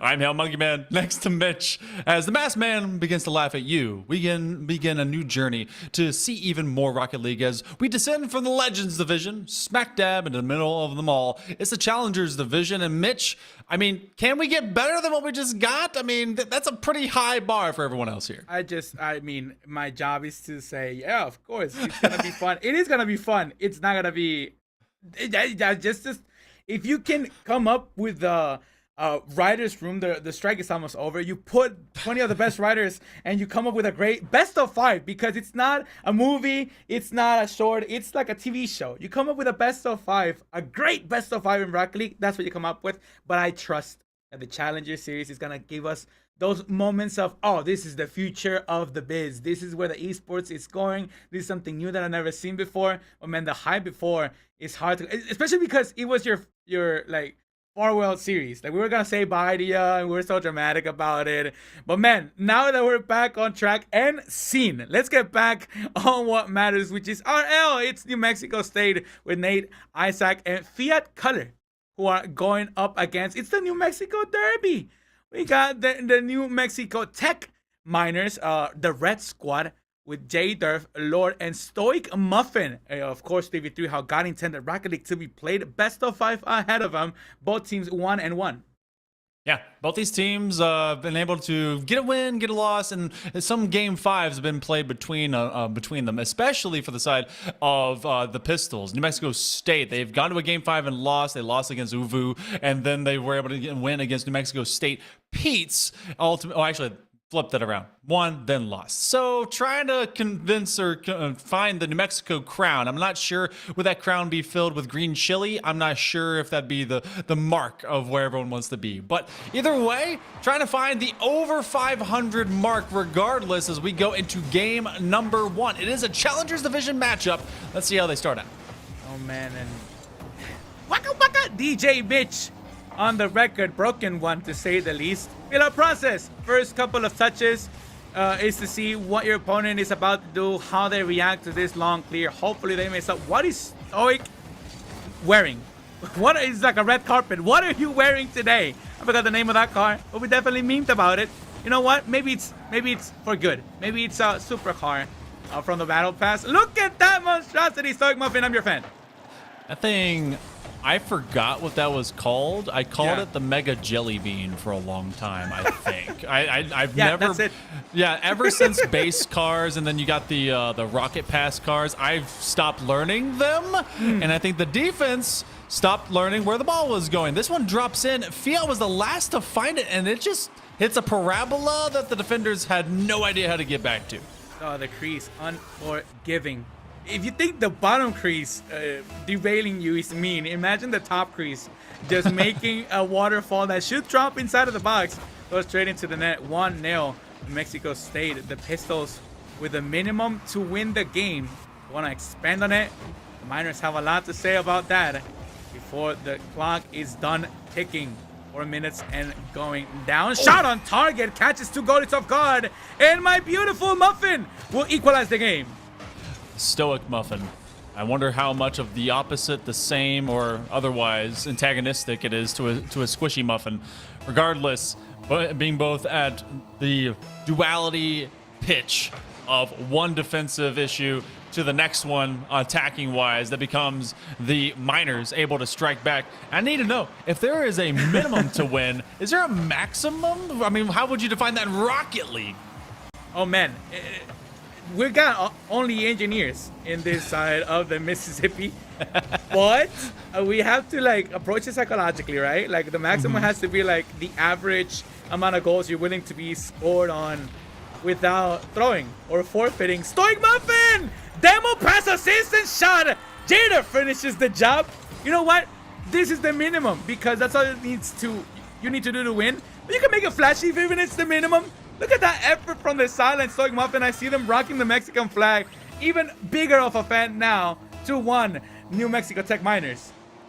You know, you were talking about what's the maximum, and that's the maximum amount that is allowed to be thrown. And as soon as you said that, Stoic Muffin threw away that shot. But every missed shot that goes near the net is a possible pass. And this defense right now is getting stressed out. Both teams, we have really kind of gone between the different divisional steps. And this one in particular has slowed down considerably. And you're seeing a lot of that exposure come out. And the Miners are just trying to maintain this lead at all costs, even with no boost. Yeah, one of the toughest things to find a rhythm in Rocket League is consistency. Consistent with the shots. And not only shooting, it's about quality of the shots. Lord, I almost got a third one on the board. And we saw great opportunities for the Pistols to equalize this game on the opposite side of the pitch. And the shot quality was not the best. But again, once you get the rhythm, you can cha-cha-cha all the way to the grand finals. Going into the second half of the game, 1v1 scenario. Cold Ramen actually go for the bump, cannot connect. Now it's teammate on teammate crime. In the corner, Stoic Muffin, best Rocket League player ever, will drop it down maybe into a 50. No, it's a ground pinch or an attempt of. Will go to the bottom right corner. Goalie will make the save. Loving the versatility that we're getting out of Stoic Muffin. They've been able to really round these out from the perimeter. Oh, big demo, and that's creating a smoke screen. No extra pressure as the Pistols can't get one down the seam straight up into the box, and it is still chaotic as it continues to just fuss around in the stripes. Nate Boss on the turn, looking to get Stoic Muffin out of the oven, and that's going to be Fiat Color with a strike back, and we are again equalized. Out of the blue side of the pitch, the Pistols bring us to 2-2. Where the heck did Fiat Color come from? Now, I don't think that's a regular rotation. I need to look at an overview of the map, but it definitely caught me by surprise, and I'm not even playing the defense out of guard. The Miners lose their 1-goal lead, trying to get right back. Lord, from the heavens, top rope, flip reset, maybe get a touch on target. Instead, they just steal the ball away from the box. Double commit by the defense, though. In the corner, everybody's outside of the sticks. Maybe a little U-turn. Lord again behind the action. Get a small pinch. Again, double commit on the rotation. The rotations are not in the best shape so far, but it's definitely the game one jitters. Lord with a banger of a clear. This could be on target, even if it's an own goal. Double tap almost comes true. Ready to lean into the last 60 seconds of competition. Maybe picking up on the trend, trying to live up to the hype of last series. We could be getting an overtime here, Monkey Man. We've had no shortage of them today. Through the first couple of series, I believe that we went to at least 4 separate overtimes. So I think even 5. So maybe trying to keep that one going. However, Fiat Color, you talked about them before and about how maybe the rotation just kind of brings some question marks. And I think one of the greatest things that you could ever have said to you is, "Why are you there?" from your opponent. Oh man, the rotations are a different beast in Rocket League, but it's very tough. Even if you're in the right place, right time, you get beat by speed. And what's faster than supersonic cars? Supersonic shots, and that one was just too fast to handle. Last 30 ticks to go. It's do or die for the Miners. They really need to push right here. They don't want to be trailing by 150. That goes dangerously to the blue side of the pitch. Cold Ramen with a doink doink that goes nowhere towards the net, just towards the right side of the pitch. On the sideline, 1v everybody goes for the dribble, gets past one, cannot get it past two, but here comes the second effort. We'll put it towards the crossbar, clearance towards the opposite corner. We'll do this sway side by side until the end of times, or until we see this type of clears. Fiat Color, the MVP, will push it towards enemy territory. Yet another one last touch. 3, 2, 1, triple zeros. Last effort, last attempt to equalize the game. We'll see this one put to the ground. The Pistols, they take game one.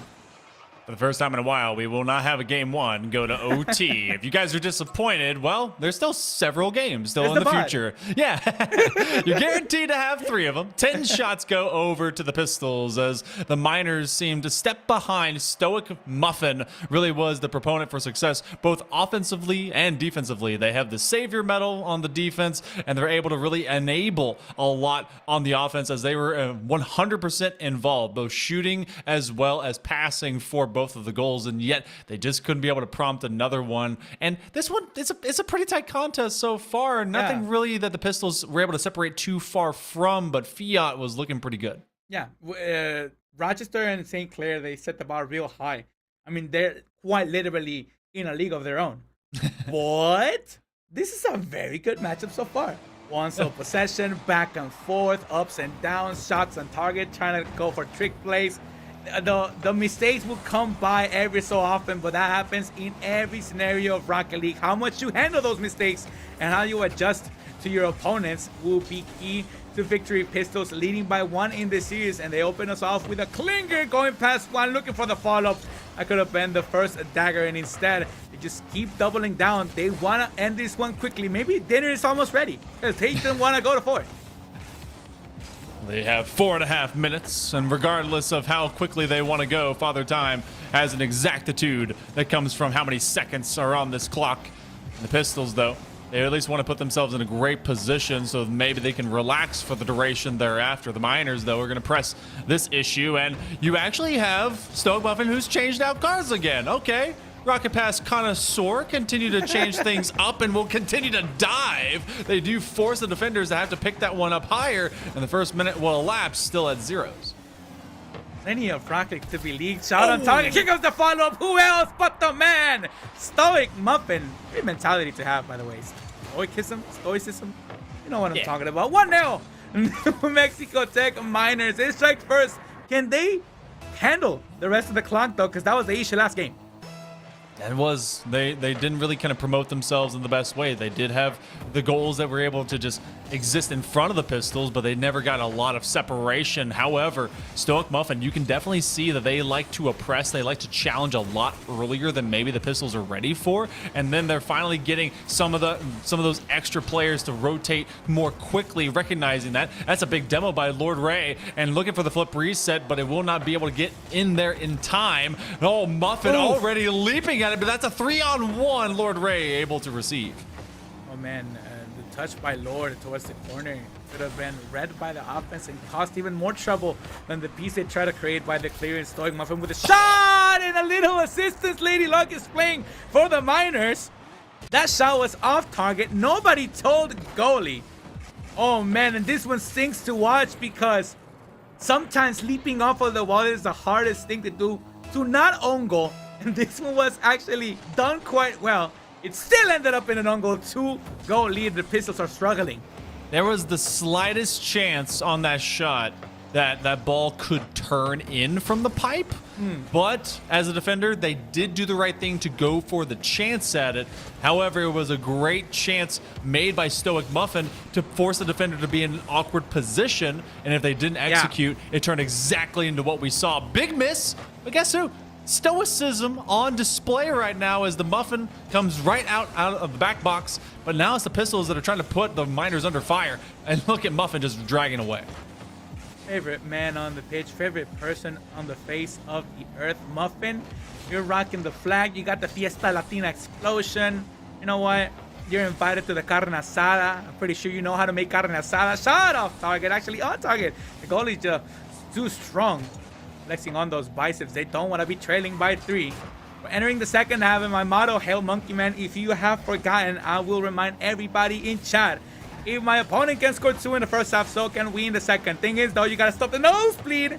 You got to keep those shots away. They almost get a third one on the board. The Pistols, it's to get some offense going. They're waiting too much and relying a little bit too heavily on the defensive mistakes and waiting for the ball to get given to them. And this one will not go unpunished. It will be the third one for the Miners. This offensive is punishing even more so when you leave freebies like this. Miners, they have been rolling just like Mitch Mosey's R's. And last time I tried to roll my R's, I was gargling for my nightly routine, and that's about all that this white guy can do. A minute 50 to go, and we have a 3-0 up on the board. A great response so far here in Game 2. Oh, brother. Miners are not only winning the game by a lot, they're actually feeling themselves. You can see the swagger behind the rotations, the assists, the play that they're trying to go for. It means that they're enjoying themselves. This is possibly the best case scenario when you're playing Rocket League. You're vibing, and that really shows not only on the pitch, But on the scoreboard, 90 seconds left on the clock. 4 goals, 4 nails to this coffin. The Miners will tie the series up. Yeah, Pistols, they're kind of seeing the first two, and that key mistake at the top of the box just on the third goal. You can see, all right, that's really set the tone for the rest of the game. Is it unrecoverable? No. Every second that exists in Rocket League, you're able to make a score. And in fact, they're putting their offensive up right now. Will they start feeling a vibe of, okay, maybe this one is a bit out of hand and we start looking for the repetitions for GG Go next? Maybe that'll be a higher percentage take. 70 seconds remaining. Miners continue, well, to just jam forward. They find a fifth, and I think this one is just nearly done. The Pistols are deep in a cave, and who else to get out of it but the Miners? They'll tie the series up, but it's very dark in there. Pistols can only light up the cave with a bang at a time. Pew! Oh, I did not register what's around me. Pew! Man, where was the exit? Hopefully, you get Tabula Rasa, reset the mentality. Because I think at this point, with 66 to go, there's not enough time, energy, shots, vibes, turbo pulse of spirits to make a 5-goal comeback in 1 minute of regulation. So it's time to start thinking about game number 2. What can we do? What do we need to stop them from doing? Because they definitely bested us in this meeting, but we did it to them in the first one. So, you know, there's hope. You reset a little bit of the momentum, and you said it earlier, Monkey Man. What's the most important game of the series? Game number 2 is setting the tone for the remainder of the meeting, but can you keep that momentum going if you're the Miners, and can you return it and go back to the things as they were for the Pistols? I mean, at least 3 of the last 4 goals have been at absolute detriment on defense for the Pistols. But you can also kind of count it out into garbage time, especially from 4th onward, that one, I mean, you're going all in. If you're not going all in whenever you're at a deficit like this, then you're just not playing Rocket League the right way. I think that, I mean, it was a very close contest. A great save there by Nate in the first game. And I wonder how much of this will become an absolute masterclass of offensive for the Miners going forward.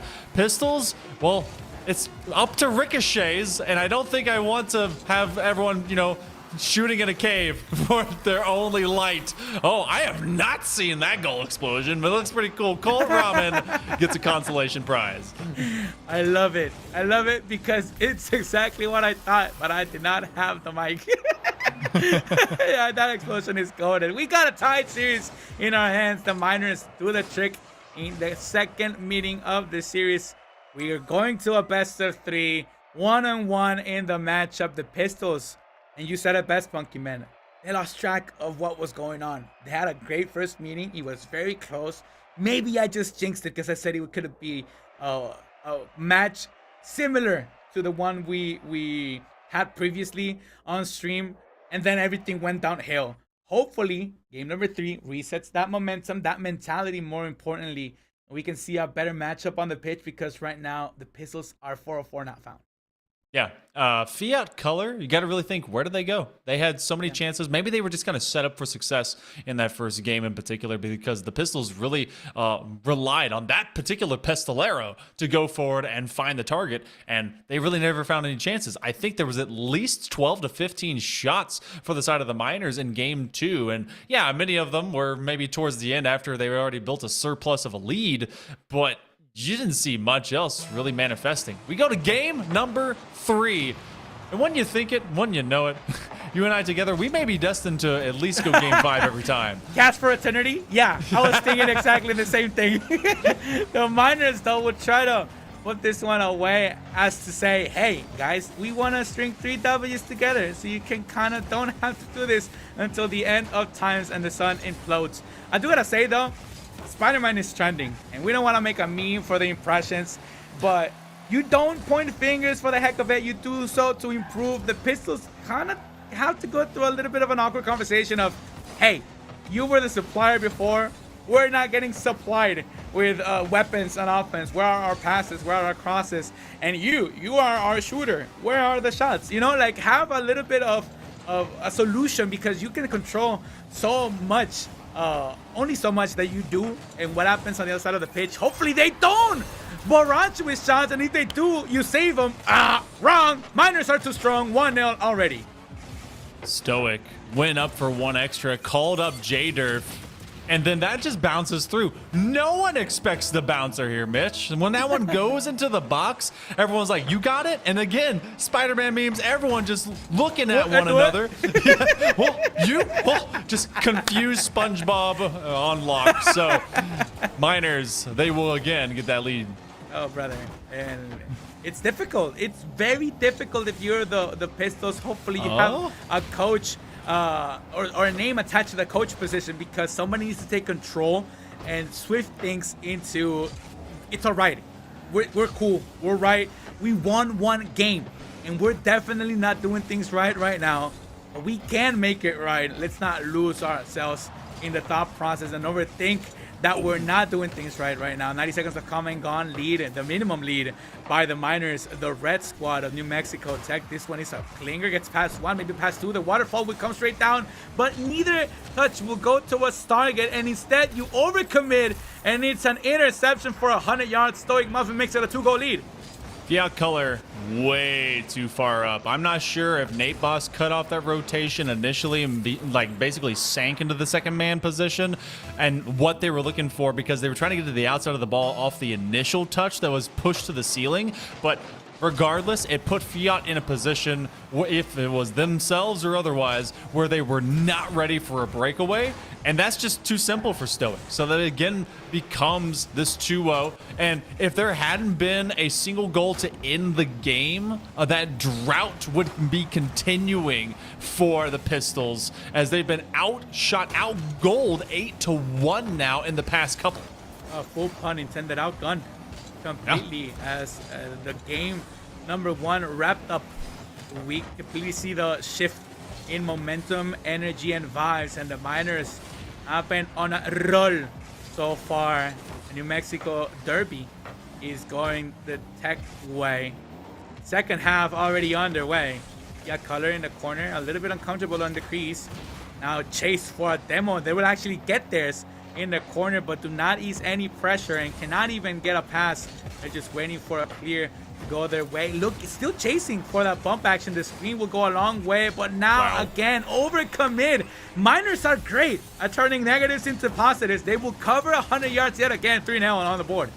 Nate taking up the role of overcommit, but they're also just not ready for the pace of this turnaround. You had both Fiat and Nate Boss hanging out on that latter third, and they both pressed up, one wall and one to the middle line. And again, Miners are always just dead-eye looking for a chance to shoot on target, and the Pistols, well, they have completely lost stock of what ammo they have. I don't think they've been able to have any in the chamber ever since game number one, and that's a free net right there. If J-Durf had been able to get back to that ball and keep that rotation and an ounce of boost, that would have been a fourth.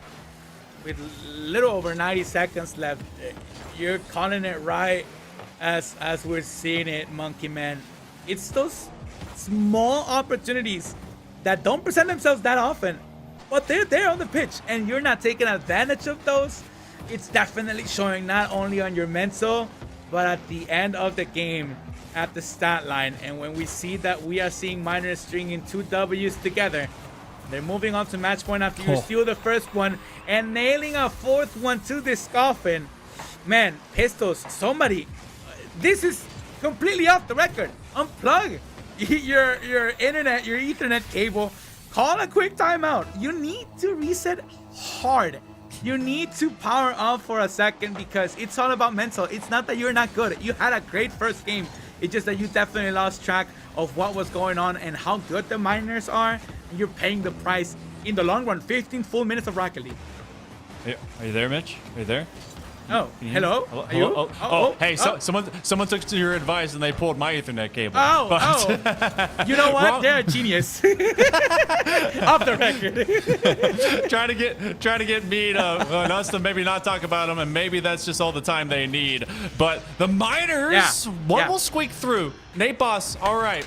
This can't be a fluke, though. This has to be something you build upon. And look at this. It's off of the challenge play by Fiat and Nate, who positionally have been off their game this game. And they need something like that to proliferate into later games. Maybe even with the time remaining, could have a chance. Imagine imagine. Crazier things have happened. I honestly do not see it happening right here, right now. Not with that much time on the clock and those many opportunities missed so far in the series. But we talked about garbage time earlier. You specifically called it during the end run of game number 2. Holy moly. Wait, hold on just a second. Lead cut in half, 18 seconds, 1 per 9 ticks. Very doable. Do you have a go-to kickoff strat, Monkey Man? Spanish kickoff. Nice. Surrender that thing all the way back, send it forward, and bang, you got it straight up field. It's a killer. $5. Dang it! but they don't go for it. Oh man. They still have a chance though. Miners, if they surrender this pressure, Fiat and Nate have to connect literally in the next 5 seconds, have at least a second on the clock, but it was too little too late, but it was looking a bit good. Too good, in fact. Yeah. Kill comes through, tech comes up, they're gonna be on series points. How much value do we give, Mitch, to those latter 2 goals? Oh, like 110%. Okay. Plus ultra. Like everything I got in me, all of the vibes and good thoughts and prayers and hopes go towards the end sequence of this game. Not only because you've been lost for 8 minutes of Rocket League, but because you called it garbage time is where you start thinking about what's next and you just let this one die down. But you do what you can with what you're given. You got 1 minute or 2 if you can. You get some giggles in the comms, start talking about the next meeting, hopefully get the vibes back on track. Because again, they've shown us they are good. We saw game 1 together. They are a great team. They have chemistry. They know where to go and where to be.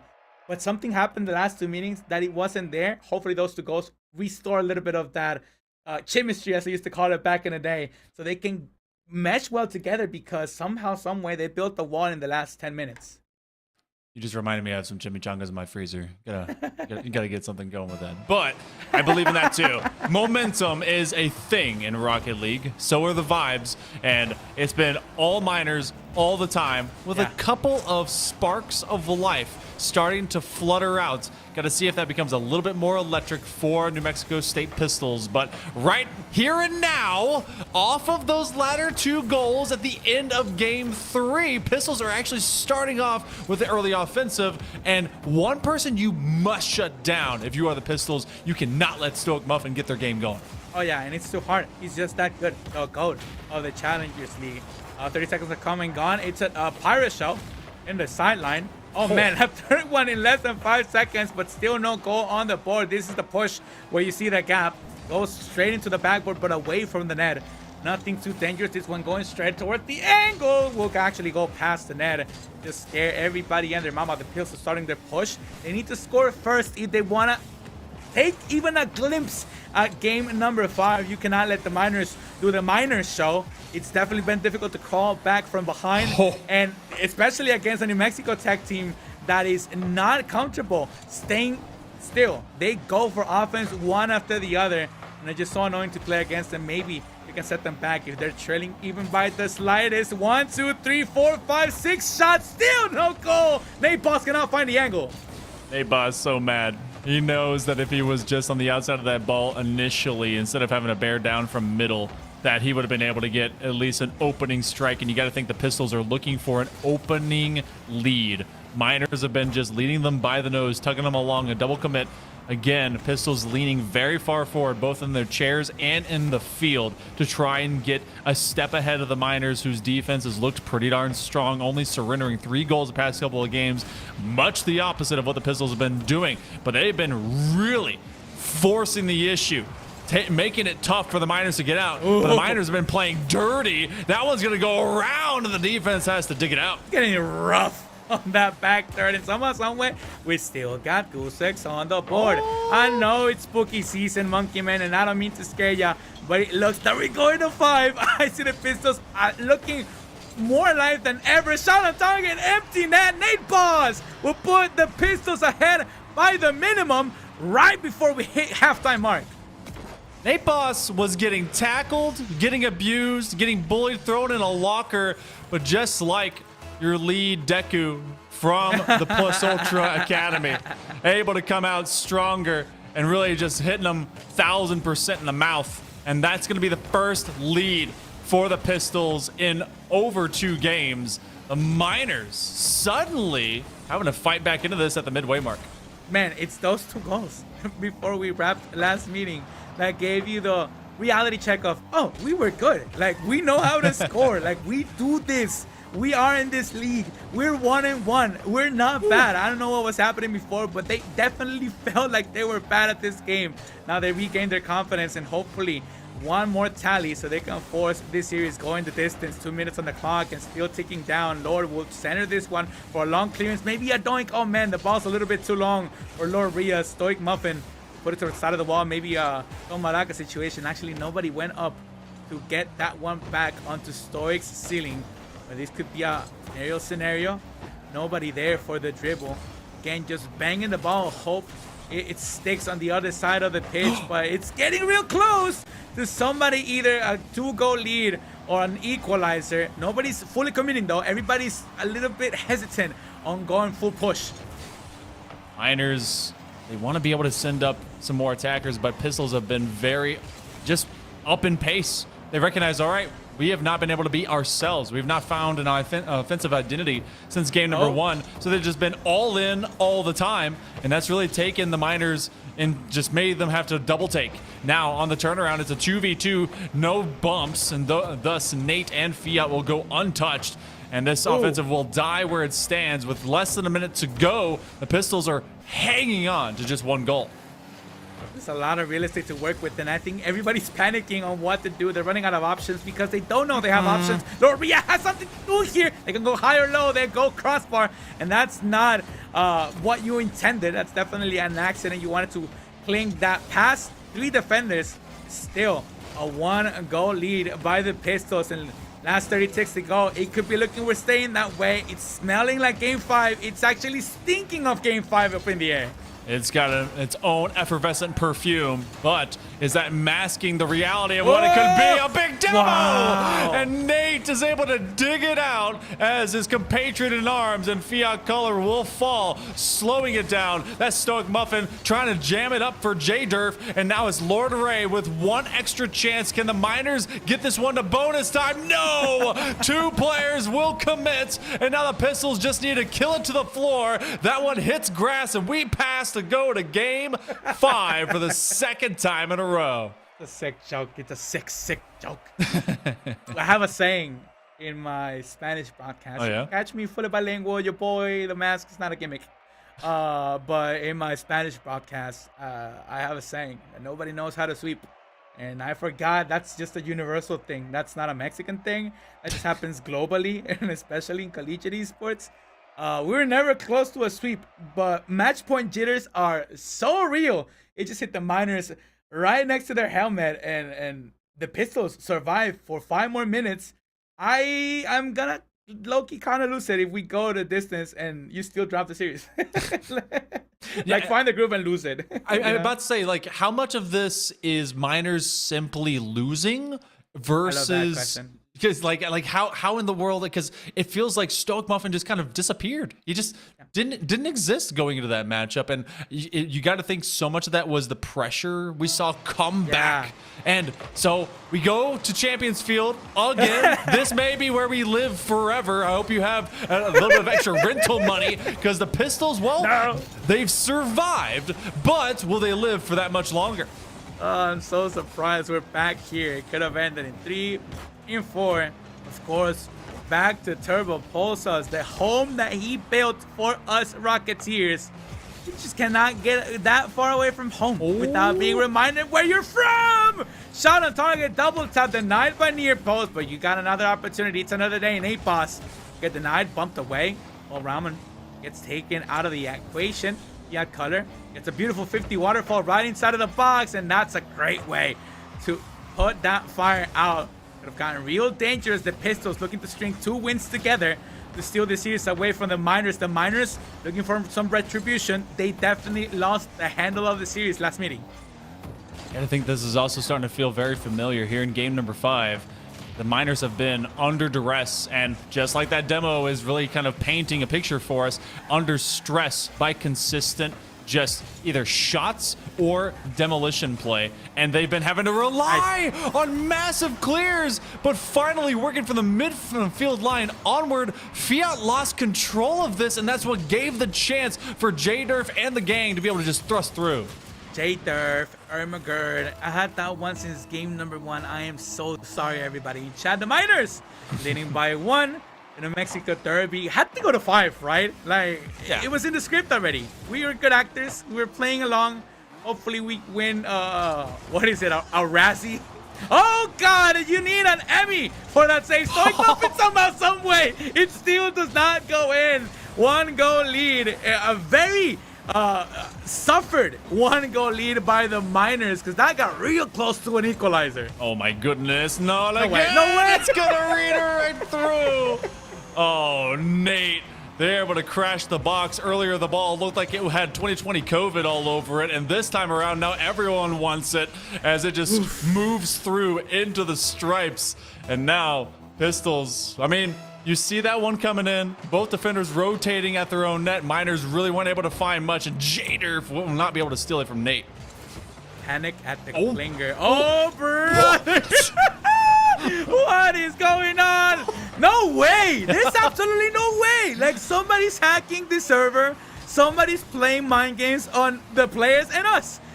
3 attempts, 3 X's across the board, all of them denied either by the posts, the players, or God. 2:50 on the clock and ticking down. The Miners will strike through the corner. J-Durf, Ermagerd. What the heck is going on, Monkey Man? Fiat was looking at his own net, rotated from outside in, and then never made a connection. J-Durf just has to throw it at the net and let physics just become, and it does.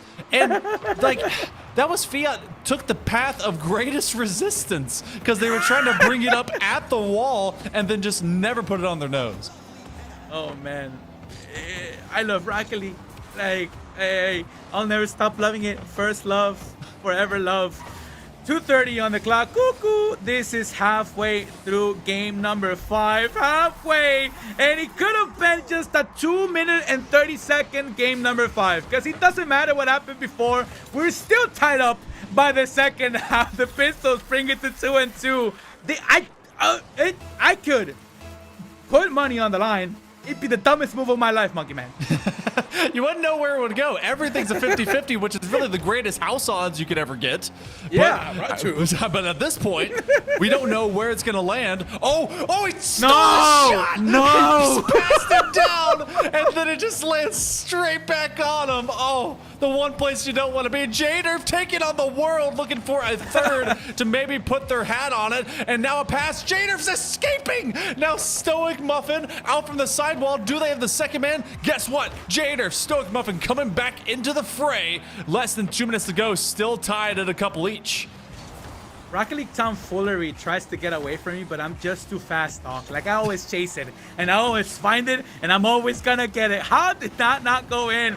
Oh, they say that the worst part about treason and betrayal is that it's never from the enemy. You got that save from a teammate shot off target, crossbar and out.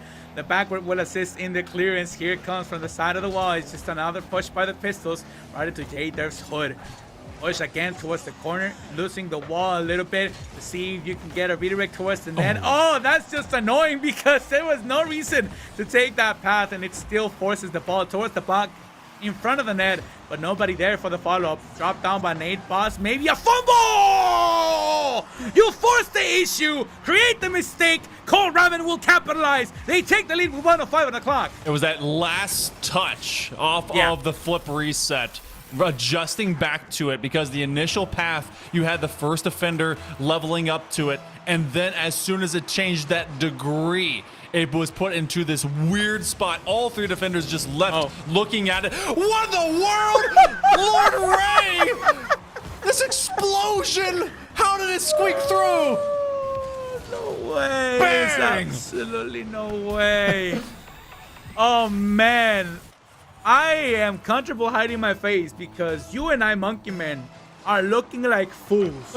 We said this series was not going to live up to the hype of last ones, and look at us. Look at us with clown makeup and all. Last minute of regulation. Tied to 3. Shot on target. And saved nearby the crossbar. That would have been crossbar and down. 45 ticks to go. It's still Pistol's ball. Oik Muffin just gets a monster clear, and this rotation has gotten dangerously close to goals before. They are waiting for a mistake that won't come through this time. Nate Boss throws the corner, gets past 1, maybe past 2, waiting for the clearance. That would just be a self-pass, maybe a flick pass, last man back, but they will make the save for the last 30 ticks. Stoke Muffin throws this one upfield. And if there's a player that's really been able to promote from the front, it is them. But J-Durf has come alive, and same thing for Nate Boss. Fiat Color finds a lot of extra grass. Cold Ramen has gone cold recently, but they try to level that off of the sidewall, and now extra efforts become tertiary and become the Pistols upfield. Can they steal out this series? They've gotten them to game 5, but the Miners are trying to dig their way through. Pickaxe over foot, head, and fist. Imagine. One extra reset. Oh, and that one hits just at the door before we go to OT. Strong start, strong finish. Game 1 OT, Game 5 OT. The series going the distance. I love me NECC script writers. This one slowly creeps towards the goal. Nobody there to capitalize on the opportunity. The Miners thank the heavens that that was not the series-ending goal. 20 ticks have come and gone, and it seems like we're just piggybacking off of the momentum from last game. Nobody is as fast as they were. It's just that the kickoff was just too much to handle. Fiat Cutter catches everybody off guard, and they call game in 30 seconds. Nate Boss put one in, double commit, and the defender went flying through. Lord Ray had to elevate, but they couldn't read the height. And that'll be the 4th for the Pistols. They take this series back after what looked like the Miners going on a tear. Would you like to reconnect? Yes, we would, as you got to just see a great game 5. I agree. You are so lucky that you are wearing a mask. I have to wear this full ginger face. And that we thought, oh, this couldn't live up to all the energy we saw before. And it gave us everything and more. I just want to chill, guys. I just want to sit back, relax, like cast some regular Rocket League, but everything has to go the distance. Everything has to be real good, and that's great for the scene, not good for my throat. Man, how exciting too, because I called it. That was genuine Mitch, like, coming through. And I'm sorry if that is not like what you want to hear, but it's sometimes weird seeing a team force a series to go the distance and then drop the last meeting. Like, you had nothing to lose, and then you still lost after, like, that hero arc. But this time, the Pistols, pew pew, it was their time, buckaroo. They went all the way, and they got it done. And it was after some very rocky games, number 2 and number 3 specifically, where you thought nobody could come back from this. Like, it was really tough seeing them out there, and they gathered their mental, and they did it. I cannot be happy for them. Yeah, that regrowth, that rebirth from game number 3 into 4, that end, those last couple of minutes, that really was the spark that lit the fire that ultimately gave the Pistols that win. But maybe we'll get a chance to lay back, chill, get a drink, get a snack. You guys can do the same thing. If you thought we were done with Rocket League, you were almost right. One series to go here for NECC week number 3, right around the corner, right after this. I've got the Samsung 990 Pro series. Shall we get started then? The speed exceeds all expectations. Reading speeds are 40% quicker than before, and writing speeds are 55% faster. Through the in-house controller, the per watt performance has improved up to 50%. The 990 Pro's nickel coating controller for its smart thermal solution technology controls heat. Playing computer games? Obviously the best.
Is it okay if I'm to say I'm catching feelings from all the dealings? Am I astray? What do you say? How are you feeling? Is it the same? I hope you're not planning to waste my time. To my surprise, that was her reply. Now we vibe. It's been a while and such a ride, the stars align. I love the fact I didn't let her go. She loves the fact that I just let her know. Now we're together, it's a different mode. We getting crazy in a different role. I love the fact I didn't let her go. She loves the fact that I just let her know. Now we're together, it's a different mode. We getting crazy in a different role. We getting crazy in a different role. She loves the fact that I just let her know. We getting crazy in a different role. We getting crazy in a different role.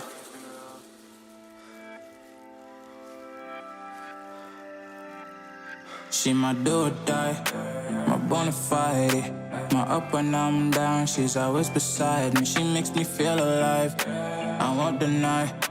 Her love for me is real and kinda suicide-y. She's not the same, she's such a rare type. She's far from plain, at least in my eyes. She said if I cross her, I'll be in the grave or under attack, but yeah, that's still my babe. I love the fact I didn't let her go. She loves the fact that I just let her know. Now we're together, it's a different mode. We getting crazy in a different role. I love the fact I didn't let her go. She loves the fact that I just let her know. Now we're together, it's a different mode. We getting crazy in a different role. We getting crazy in a different role. She loves the fact that I just let her know. We getting crazy in a different role. We getting crazy in a different role. Getting crazy in a different role. We getting crazy in a different role.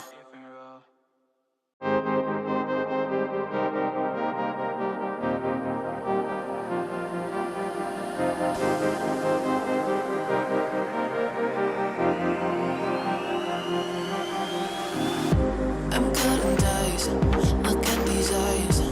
They're not here to please you. There was a time you could be mine. Before all that you put me through, I knew that you were trouble, but I let that you were bad. I'm living in this bubble and it makes you so mad. You can say hello, but I don't need you to like me.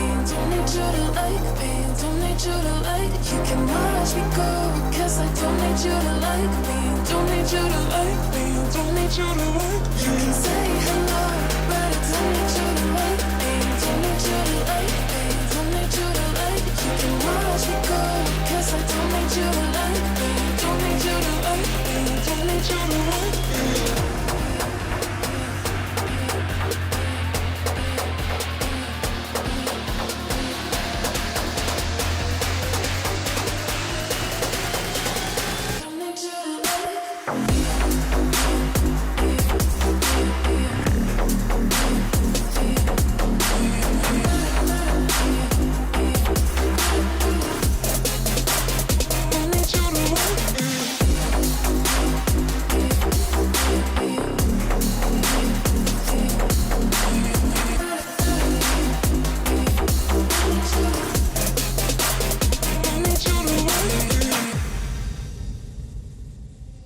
You can say hello, but I don't need you to like me. Don't need you to like me.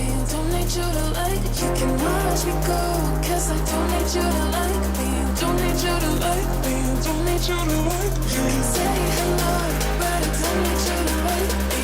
Don't need you to like me, don't need you to like me. You can watch me go, 'cause I don't need you to like me. Don't need you to like me, don't need you to like me.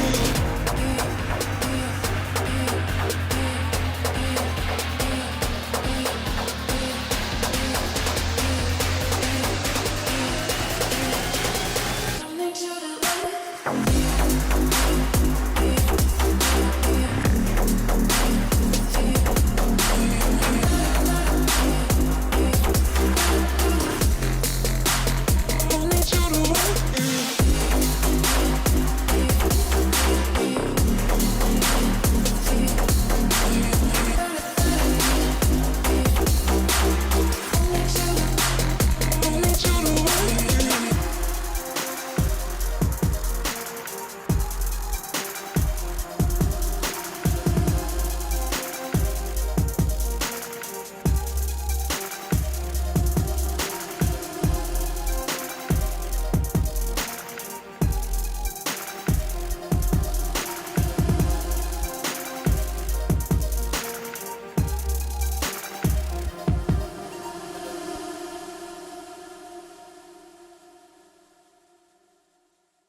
When you dream, do you see beautiful rays of light shimmering, guiding you through the night?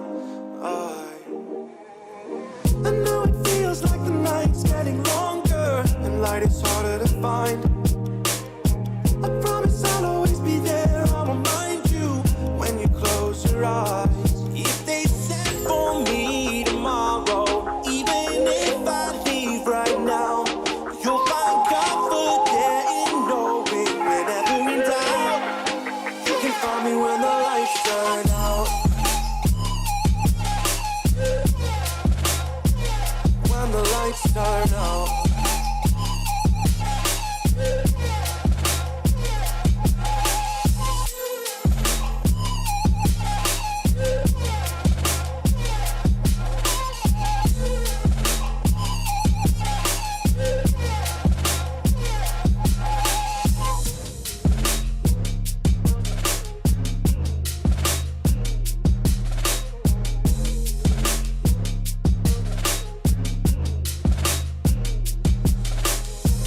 Even now, laying down hundreds of miles away, I can see you and me like it was yesterday.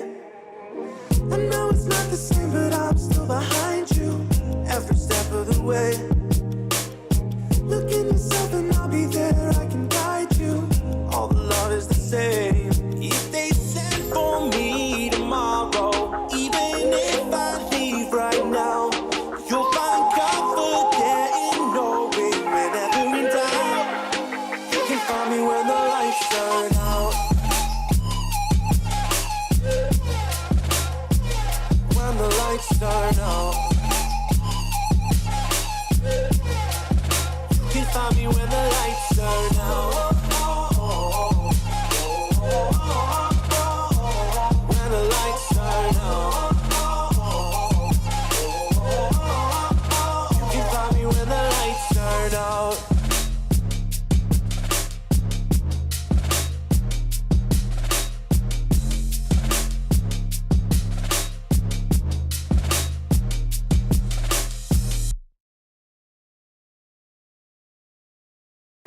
I need a second to take a breath, to keep me guessing with what you said. You're in my head. We're under pressure, we're sinking deep like stormy weather. Can't seem to breathe when you're with me.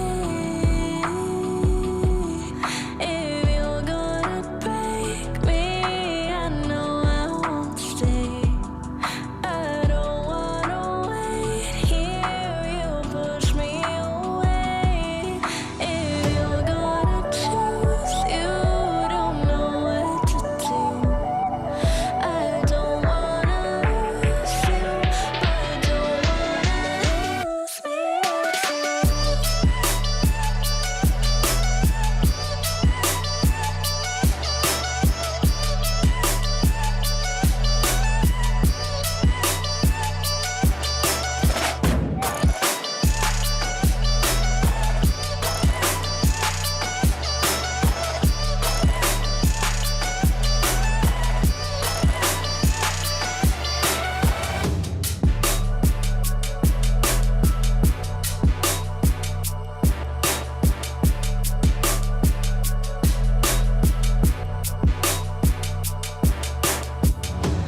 complicated. Don't mess it up. Feeling frustrated. It ain't enough to fix a love. If you're gonna break me, I know I won't stay. I don't wanna wait. Here you push me away. If you're gonna choose, you don't know what to do. I don't wanna lose you, but don't wanna lose me too.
Hand on the wheel, got my pistons pumping, all 800 horses running.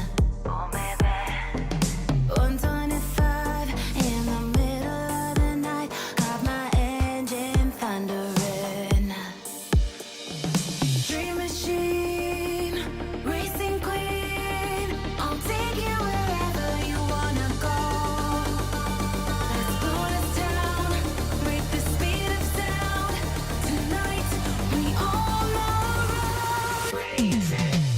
Dream machine, racing queen, you make my heart beat. You make my heart beat. Dream machine, racing queen, you make my heart beat. You make my heart beat. Red light on the highway, lights flashing behind me. Dream machine, racing queen, you make my heart beat. You make my heart beat.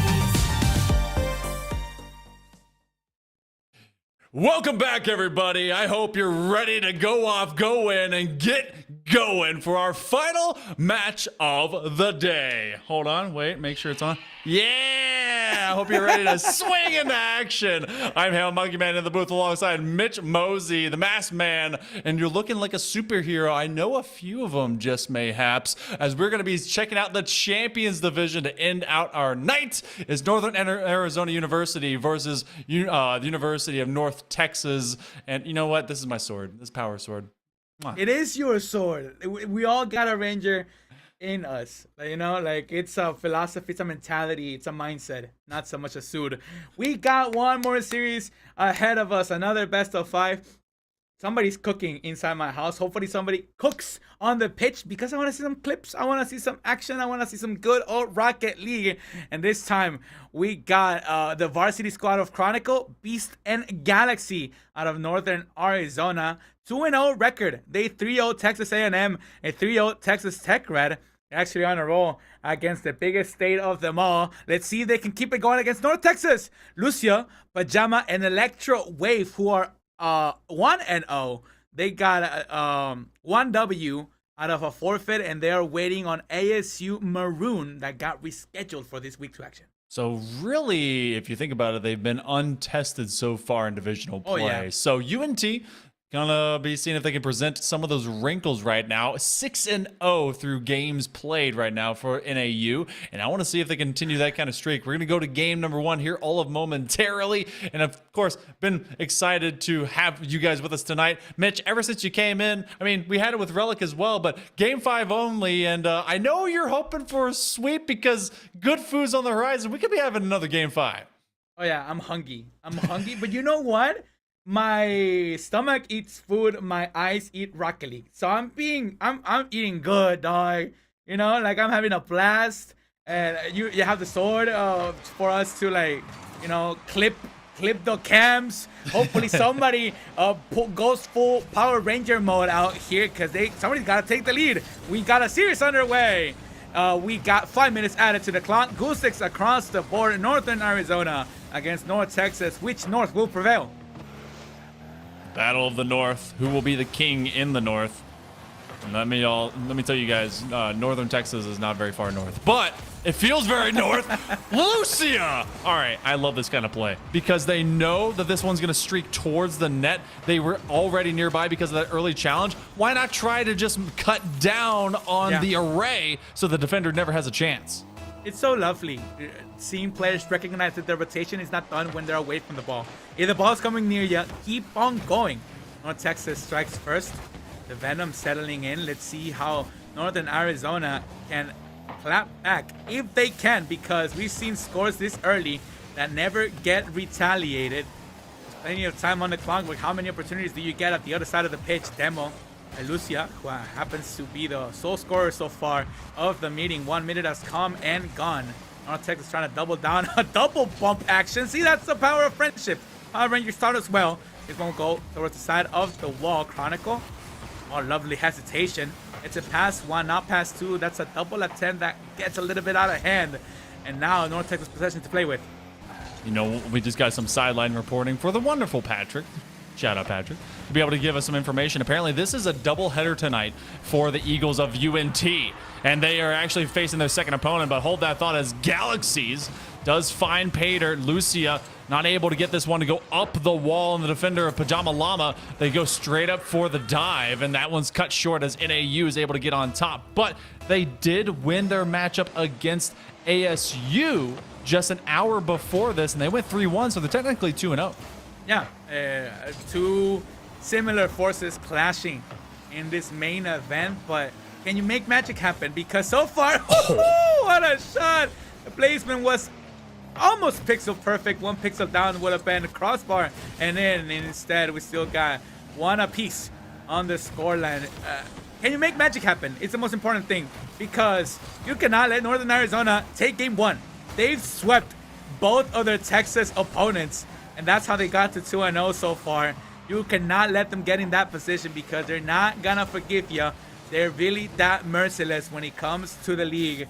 They know how far they want to go, especially in the West. This one is across, nobody home. Galaxy's taking their time and distance. Chronicle, just bang this one, see if something sticks. Clearance towards the backward and out. Lucia cannot make contact with this one, but there's plenty of real estate for a play. They got real panicky behind the ball, and we just give it right back towards the defense. Seconds away from hitting that halfway mark. Tied at 1. Clearance by Null University. Right now, they've been able to own more real estate in Texas than most other politicians do, trying for a strike on target. An electro wave. They ride the current, and Lucia just pushes that into the corner. Pajama Llama, this becomes a full 1-2-3, and they're right over the defender, and in just before Beast can rotate in. I hope there are no Rule 1 naysayers in chat. Rule 1 is keep the cards locked, but Rule number 2 is test the keeper. You don't know what's gonna go in, and that's exactly what happened there. Take the shot, shoot, and if you take it, hopefully it slides right in. North Texas has the lead exactly because of those reasons. Northern Arizona trying to make sure that it does not get bigger than one sole possession. The minimum will be enough, at least for the time being. 2 minutes on the clock. Trying to give at least an ounce of credibility back to the great state of Texas. And Northern Arizona, they want to bounce back from a great challenge lane as Galaxies will retreat. Pajama Llama going to take on all three, slow playing it. Oh, they wanted to drop that one backwards. They actually took on the defender and forced them to get bopped in the face. Now Chronicle getting bopped in the behind, and they will explode and get sent to the corner. And Galaxies good for another one. What a ripper. Power Rangers Galaxy was one of the best theme songs, by the way. Just wanted to make sure we're on the same page here. Upper 90 classic. Oh, what a nightmare for the defense. North Texas cannot get anywhere close to that ball. Plays to perfection. Northern Arizona back on track. Equalize the game, but it's not about tying it up. It's about taking the W, the go ahead, having the minimum difference up on the scoreline. So far, they've not been able to. Let it be not confused. Power Rangers in Space was the worst Zord of them all. That one sucked. So Great suit. cool suit, terrible Zord. Oh, that one is able to slice on in. Look, that was a huge into the toys, okay? And that one was just one piece, and it was basically a circle, like a frisbee. They didn't even try. Hated it. Let's just go back to Rangers Turbo, all right? Just a bunch of cars, because that's exactly what matches up here. Ah, lovely transition. Look at you, Bars. MC Monkey Man, 2 apiece. Oh. Last minute of regulation is over some way. The defense escapes unscathed. That could have been the third one for Northern Arizona. Chronicle looking for a dangerous 50. Gets a demo piece though. Comes out of the last third. Maybe too ambitious for their part. They cannot connect with the ball. Now leaves the defense a little bit frail on the back end. Last 30 takes to go. Galaxy pushing aggressive, making mistakes happen, but can they make it happen with this little time on the clock? East is looking a little bit hibernative, and they don't want to stay in the cave for too long. Chronicle can't quite set up the Doomsy, and so that one's going to escape. Electro Wave finds a bunch of distance and a bunch of boost. This one goes up, comes down. Look at Lucia looking for the setup, trying to pancake it to the backboard. Pressure exists. North Texas trying to put shots on target. What a flat angle that was. The protractor will see all of the Eagles retract, and that's a great challenge. Galaxy looking for their third. That's going to come from the outside. Piece on target. The 0-second play, and NAU steals game 1. Oh, I don't even want to go back to watch that replay because that should have been a tap ball. North Texas got a little too eager to make some magic happen, but you forgive a goal, you get scored on. It goes back the other way, and the ambition got the best of ya. Northern Arizona survives game 1. Oof. That's an oof. You and I both know we saw that ball sliding down, but because there was a player underneath it, they were like, okay, I just signed my mic. We have possession. We have a chance to try and put this upfield. There's a single second left. Let's see what we can do with it. Well, the let's see becomes we getting scored on. And Galaxies, they were good for 3 goals, 2 of which they shot themselves, and the last one they set up. Oh man, it stings because you had good intentions. Like all you wanted was to have one last advance, one last shot. I mean, there's quote unquote nothing to lose, but you just killed the ball on top of your hood. There's nothing else that can happen, but somebody's gonna dunk on you and get a great 50. Even if it's going their way, nobody's gonna be able to read it about the defense. If it goes the other way, that's exactly what can happen and catches the defense off guard. There was no rotation. Nobody thought it could happen because you kept it alive. It definitely goes downhill from there, and it doesn't affect the scoreline that much. It's still one game that you kind of threw away, but you can shake it off. It's the mental thing that matters. That you're going to be processing or overthinking everything that happens from that point forward. Hopefully you can shake it out this second game. Just like what would happen when I talked to my football coach. I would say, well, I didn't think that. And he would cut me off and say, you didn't think. So I got told I was stupid a lot. Yeah, it sounds. I digress. Adults should really support kids, and that's exactly what we're seeing happen a bit better with these 2 programs. Pajama Llama looking for a chance to get a flip reset to extend this field. And North Texas, well, this is starting to feel like a pattern now as they are just under fire since the end of game 1, now into game 2. If it makes you feel even the slightest better, I said, oh, I thought, and they said, you thought, you should have asked. Well, that was my version of it. But yeah, don't worry about it. Either if you thought about it or didn't think about it, you were going to get yelled at. Either way, first minute of regulation, good takes across the board. Northern Arizona, I hope they're well aware that they stole game 1. You don't get to get cocky here or overconfident. You were given an opportunity to score with 000s on the board, but it does not mean that you're superior or better than North Texas. Lucia needs to go back to the roots. Strike first, hold your ground. Hopefully somebody takes the leadership of, we're fine. Like, it just one game. We were definitely good that last meeting. But North Texas, as much as they don't need to lose confidence, I don't think Northern Arizona needs to gain that much from that W. I mean, if anything, you can really give it to them. That game wasn't about complete theft. It was at least going to overtime. So they did keep it even. Oh, the slow drop and no one crashes. I thought maybe. Oh, the big bump to get rid of the defender. Pajama Llama turned into a spectator as they try to go from NPC to big PC energy just to be able to get out of their own back half. That's Galaxies who has to stand up to put that one offline. Pajama Llama will be demoed, and Beast is doing much of that work. Beast, though, is caught in transition, and now Chronicle in a one-on-one briefly, but they just take too much time to set it up. Yeah, they lost control. They try to pick it up, do a dribble, maybe go low for it. They get air pump, last man back, but trying to secure everything. And again, overthinking what you're going to do. I easily could have been just take a shot and see what happens. Electric Wave knows what I'm talking about. They'll take the lead for North Texas. Sometimes you just got to leap at opportunity. Galaxies, they see this one come out, and then Pajama Llama with the setup. That is so timely. And you know Chronicle is already jumping as fast as they can, but that is the advantage coming in from an offensive point of view. You get to see it happen just a little bit quicker, and so the defender was not prepared. NAU, the Lumberjacks, falling a bit behind, trying to cut too much wood in preparation for that defense to set up. I gotta say, I don't think that this will be the last goal that we see on the pitch. Man, I wish I said it faster. I started to overthink. I'm becoming Northern Arizona. North Texas, great effort to get this one down. Waterfall, again, rule number 2. Take the shot, man. See what happens. Crossbar down as a 2-goal lead for North Texas. No goals will happen if no shots happen. That's Wayne Gretzky, Michael Scott, Dirk Nowitzki. I don't know. I'm sure there was a variation of those same words. Yeah. But North Texas, they know how to live in Scranton, Pennsylvania. Was that your name? The last thing, was that your name? No, Dirk Nowitzki. It would have been great. No, you said Wayne Gretzky, Michael Scott, and then Monkey Man, or your real name. That would have been great. The woulda, coulda, shoulda. I'll look back and laugh and pray I do it again someday. A big save by Beast. Less than 2 minutes to go, and the Eagles, they're flying much faster than my neurons are bouncing off each other. You know what? They picked up the pace. I think we were high flying on pace with them as we started this series, but they definitely got that swagger as they progressed in the series. They found that they were okay. They can match this rhythm as long as the song does not change from country to disco. This should be as the series goes. Again, I'm not going to be surprised if this one goes a distance as well. I want to talk to whoever curated this these matchups for this evening. Great job, and maybe less best of 5s.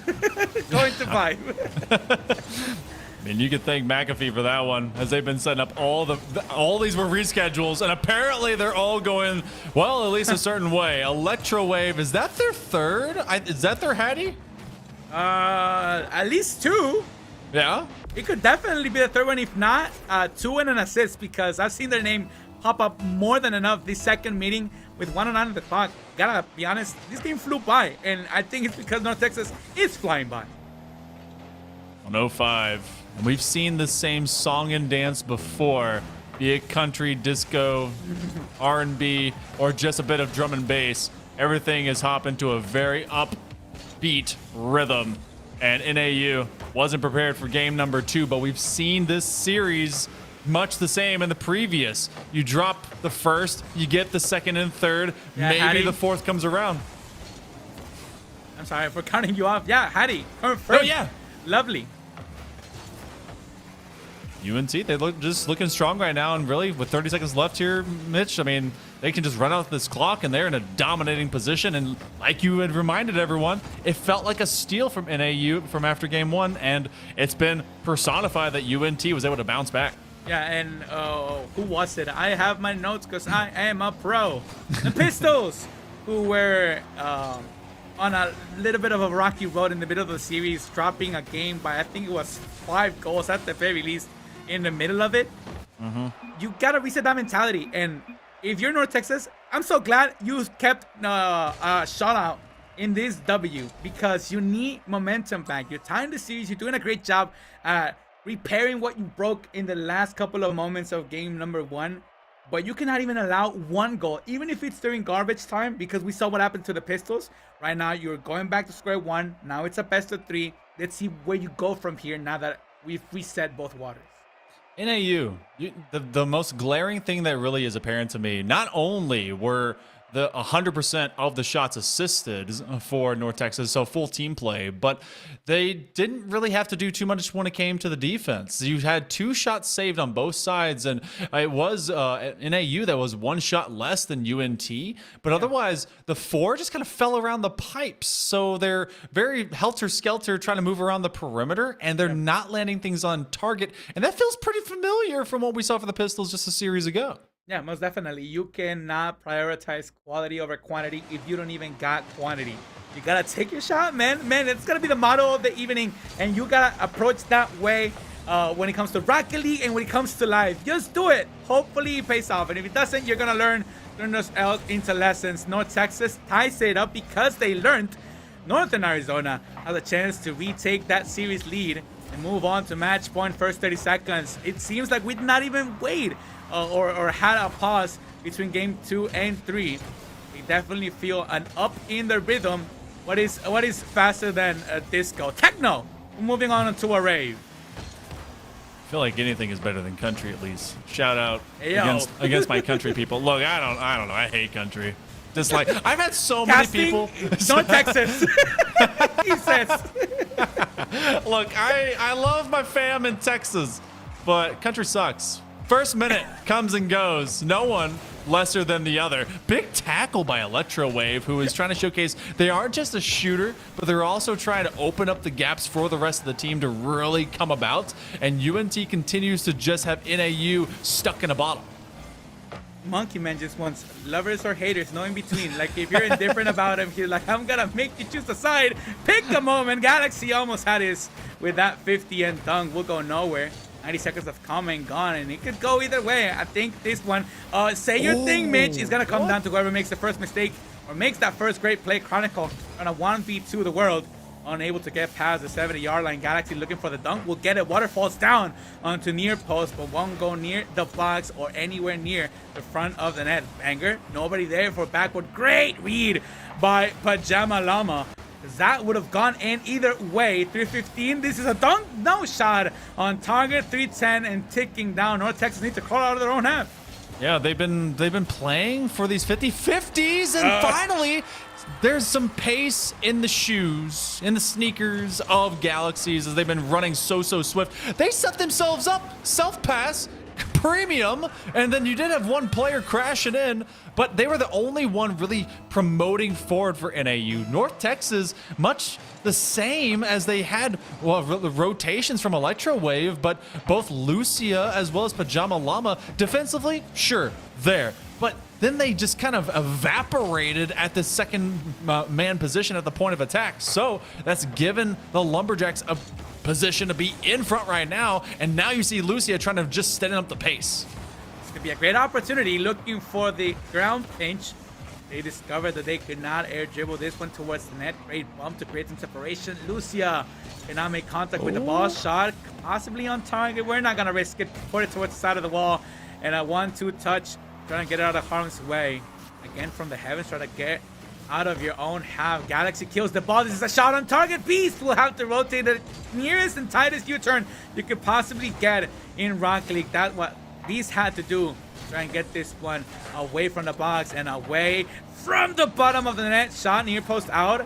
Another clinger from the heavens. Chronicle just wants the shot to make the defense move. Beast will try to put it inside the sticks, make everybody jump. They're trying to grow that lead. But North Texas clinging on to their life.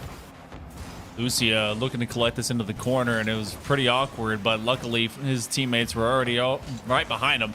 Galaxy wants to get quicker. Electrowave, I think those are the two expeditious players. Beast again caught on defense, but in a good way, as they've been able to at least dig the ball out in timely fashion with a minute and a half coming up.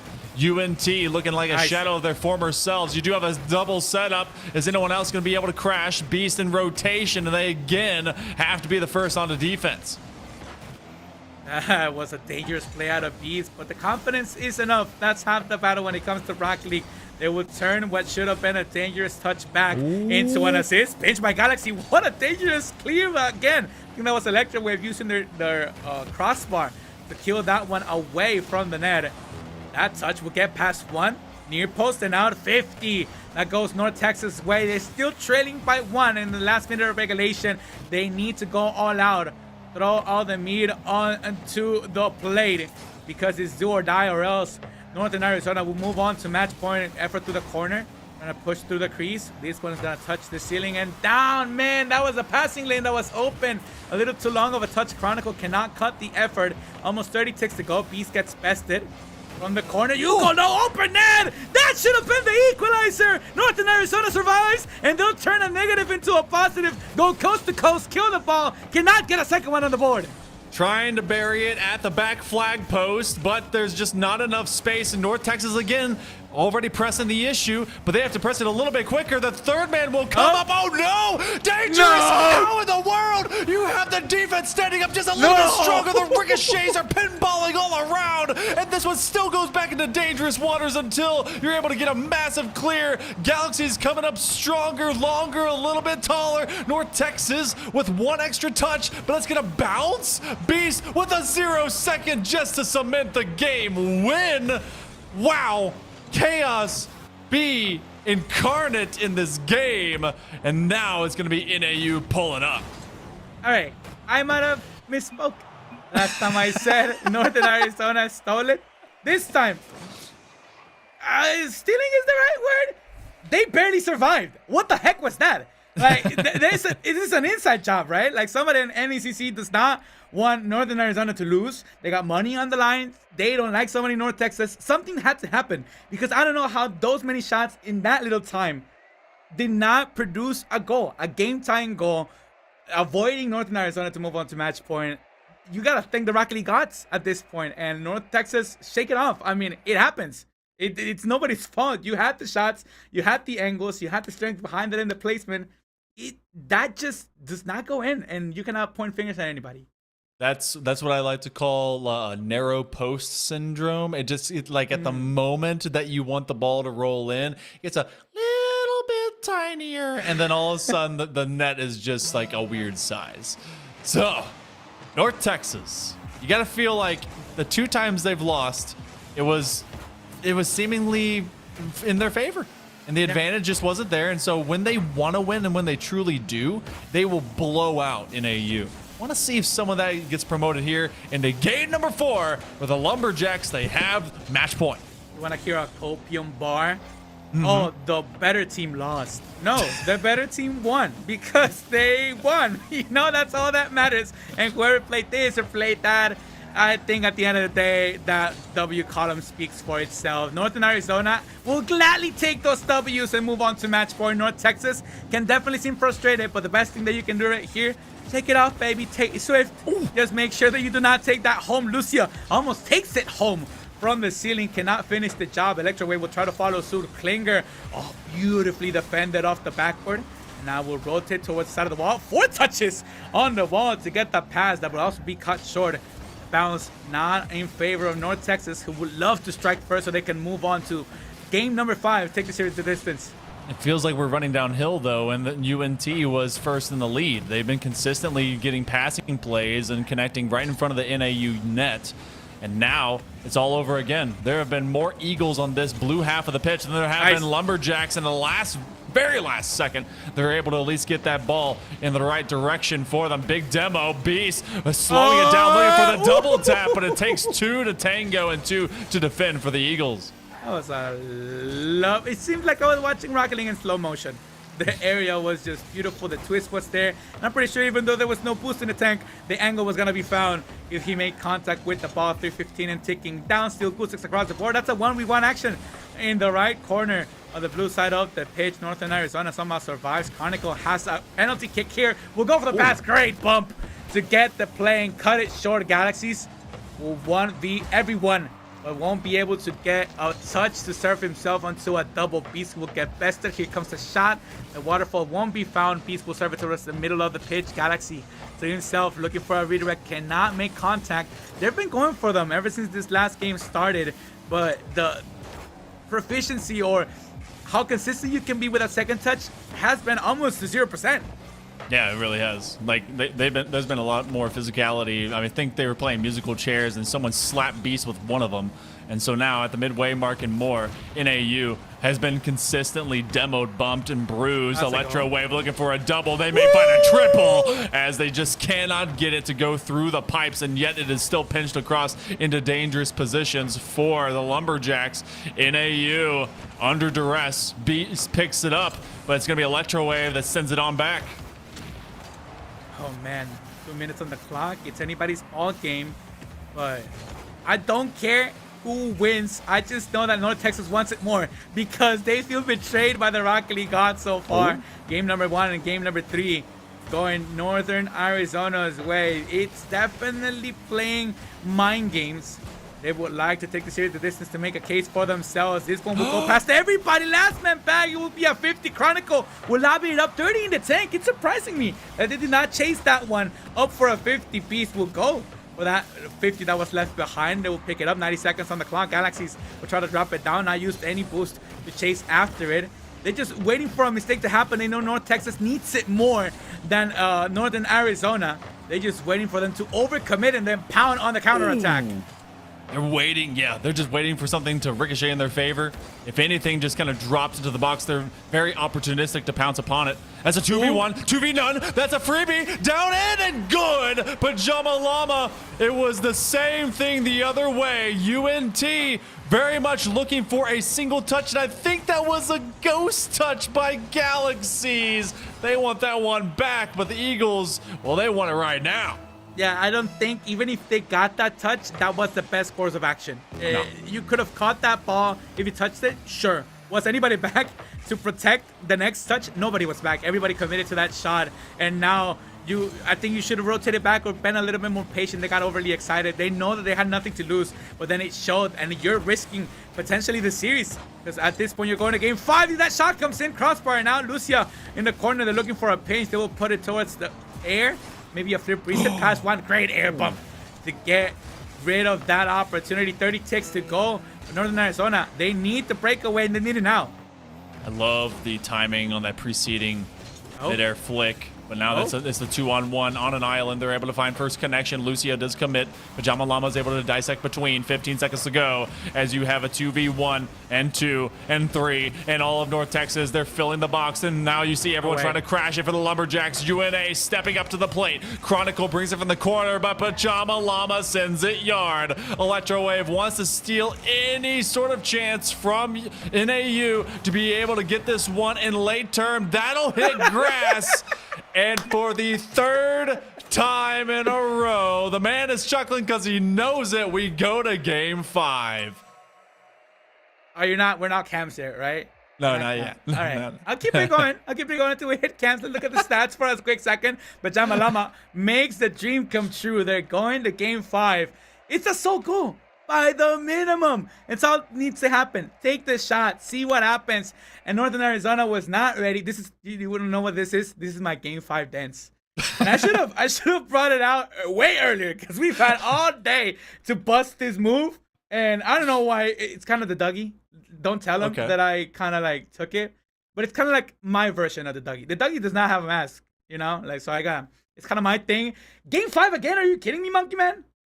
I'm also doing my game 5 dance. I know you can't see it, but I'm doing the running man. But it's like in slow motion. The sitting man. Lovely. I love it. We're going to go to game number 5 for the 3rd time in a row, and I hope you guys aren't sick of it. This is some good Rocket League that you're getting a chance to view. And it's the last game, guaranteed, of the night, of the week, before the next turn of NECC collegiate action comes around the corner. Less than 5 minutes on the clock. Who wants it more? Who's going to be able to get it regardless if it's stolen or not? Double tap will be denied. That would have gotten me to beat my chest, stand up, and throw my chair out the window. That would have been the nastiest goal to kick us off on the last Champions Field game. Oh, man. Turbo's now our neighbor. It's not even like we're visiting. We're just living out here. We're not even renting. We're just like, we got a spare room lent to us. We're just right next door, and he's chill with that. Please kick us out. Kick us out and do it soon. First minute of regulation has been nothing but one chance at danger. Gusick still on the board. If you're a fan of Turbo, Love it's either him. Stockholm Syndrome or Stockholm, Sweden. One way or another, we're living in it. As the first minute comes and goes, North Texas has had the majority of action as they've been leaning forward, trying to take down NAU early. But the Blue Swarm is starting to go from wall to wall. Galaxies leaves it up for Beast, who's been trying to get more action in. They drop it to the floor, nice floor pinch, and Galaxies gets overrun. Conical will be very patient and does exactly what probably should have happened with Galaxies just a bit ago in that previous game. Patiently plays it to the wall. 90 seconds have come and gone. Pajama Llama could strike third, will be patient. And that's the difference. You can see the shift in approach to the offense. Before, when Northern Arizona was in match point, they would go for everything. This time, they're way more careful. They've got everything to lose. Both teams are on match point. This is the last meeting of the series. Lucia will put it up, looking for another one.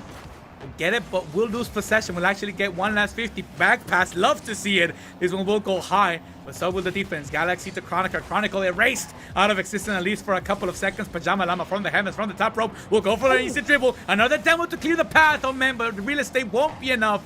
Linger towards the backward, but Northern Arizona is struggling to crawl out of their own half. Oh!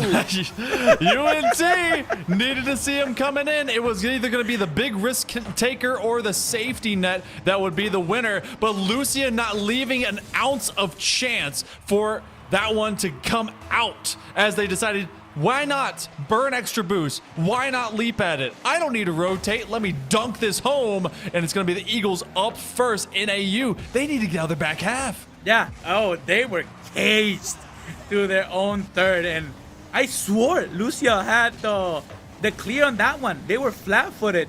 I don't know why they didn't approach the angle, but I mean the double was as clear as day, uncontested, and it was just an open net essentially with a dummy for a goalie. Beautiful pass, shot on target. Electrowave was ready for everything that was coming their way. Pajama Llama looking for the redirect. Will actually just give it away. Chronicle picking up the boost, 1v1 looking for a 50. They will get it, but maybe the 100 will be enough. Will actually be and win both battles. A homie bump to just get some energy going. The vibes weren't right, so they gotta kiss their buddy. Mwah. Come on, good luck. We got this one. We're only trailing by one, wishing them each other good luck. This one will be an edge. We're trailing by one now, maybe by two. Oh, shot won't come through. Beast will crawl out of their own half with less than 2 minutes on the clock. He's just needed that energy, that love, a good old fist bump, and they keep running, keep sprinting upfield and turning this into a track meet, but it's quickly going the other direction for them. NAU, the Lumberjacks, trying to build themselves a house, and they want it to be on the orange half. No one's at home, though. A door wide open. What in the world? Where did the rotation go? You had Beast come up just a bit short, and that's going to be the one that really hurts them the most. I think that was Galaxy that was near mid-left boost, who thought that the 50 was won by Northern Arizona, was already pushing up field, who was supposed to be the last man back, and that leaves an open net. I don't think they would have been able to cut the shot before getting towards the net, but definitely would have made it less comfortable. Just look at an open net. 90 seconds zone. Teammate bump. Nobody recovering. Fake out of their mind somehow, some way. That was not the third one. Oh, please score. That would be the funniest thing ever. Drop down and in. Oh, what should have been the third for North Texas will be the one to cut the lead short in half. Northern Arizona appears on the board. Lucia losing all momentum to try and streak across too because they couldn't get all their wheels onto the crossbar. And so what was a fake trying to play all three becomes a comedy in the other way as NAU, they stick with it, stay in game number 5. A minute approaching, Mitch, and we are goals short of getting to an OT, and that one is just too wide of the post. Two takeaways from the evening. I love Rocket League, and I don't get it. I seriously don't. 50 seconds on the clock, trailing by 1. Northern Arizona, somehow, someway, are not losing by more and are not tied up yet. 40 ticks to go in the corner. Electrowave looking for the clearance. And actually just milk the clock. Gets past 1, bumped away. Chronicle uncomfortable. Does not want to commit to that one, but will actually allow a 50 to come through. We'll get it past 1, but now past 2. Pajama Llama starts to himself looking for the double. We'll get it all, but essentially clears it by himself. Last 30 seconds to go, and last push by Northern Arizona.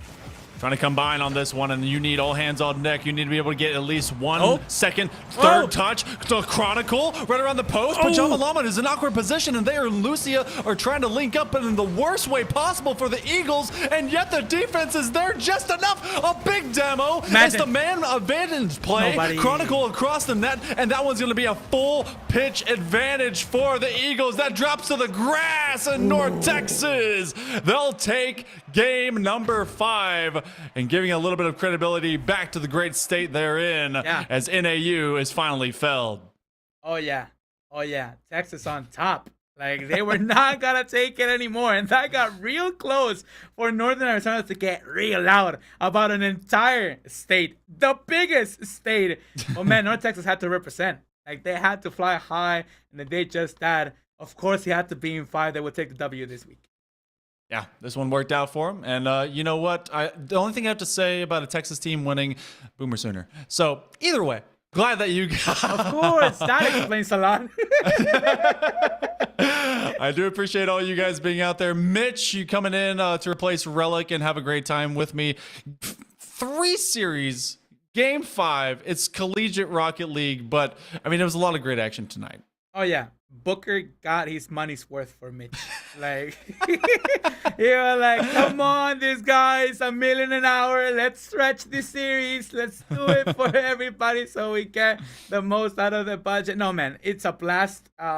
Relic cannot be replaced, but who knows? Maybe I am Relic. It was an honor to be here at NECC. It's always an honor to be in the booth, especially with you, Monkey Man. I super appreciate it. And of course, thank you guys for joining us. We also had Shiro as well as Zolex to be able to help out with the production as well as a lot of the administrative stuff into the lobbies. So make sure you always help them out by just getting here on time, but continuing to play great Rocket League. Remember, join NECC. Follow them on Instagram as well as X, Twitter, whatever you want to call it. And check out all the VODs on YouTube where they're also dual streaming over there. And make sure to sign up for the Fall Open that's happening later this month and into early November. But I'm Hail Monkey Man. That is Mitch Mosey. You have been fantastic and awesome and super cute. We'll see you next time.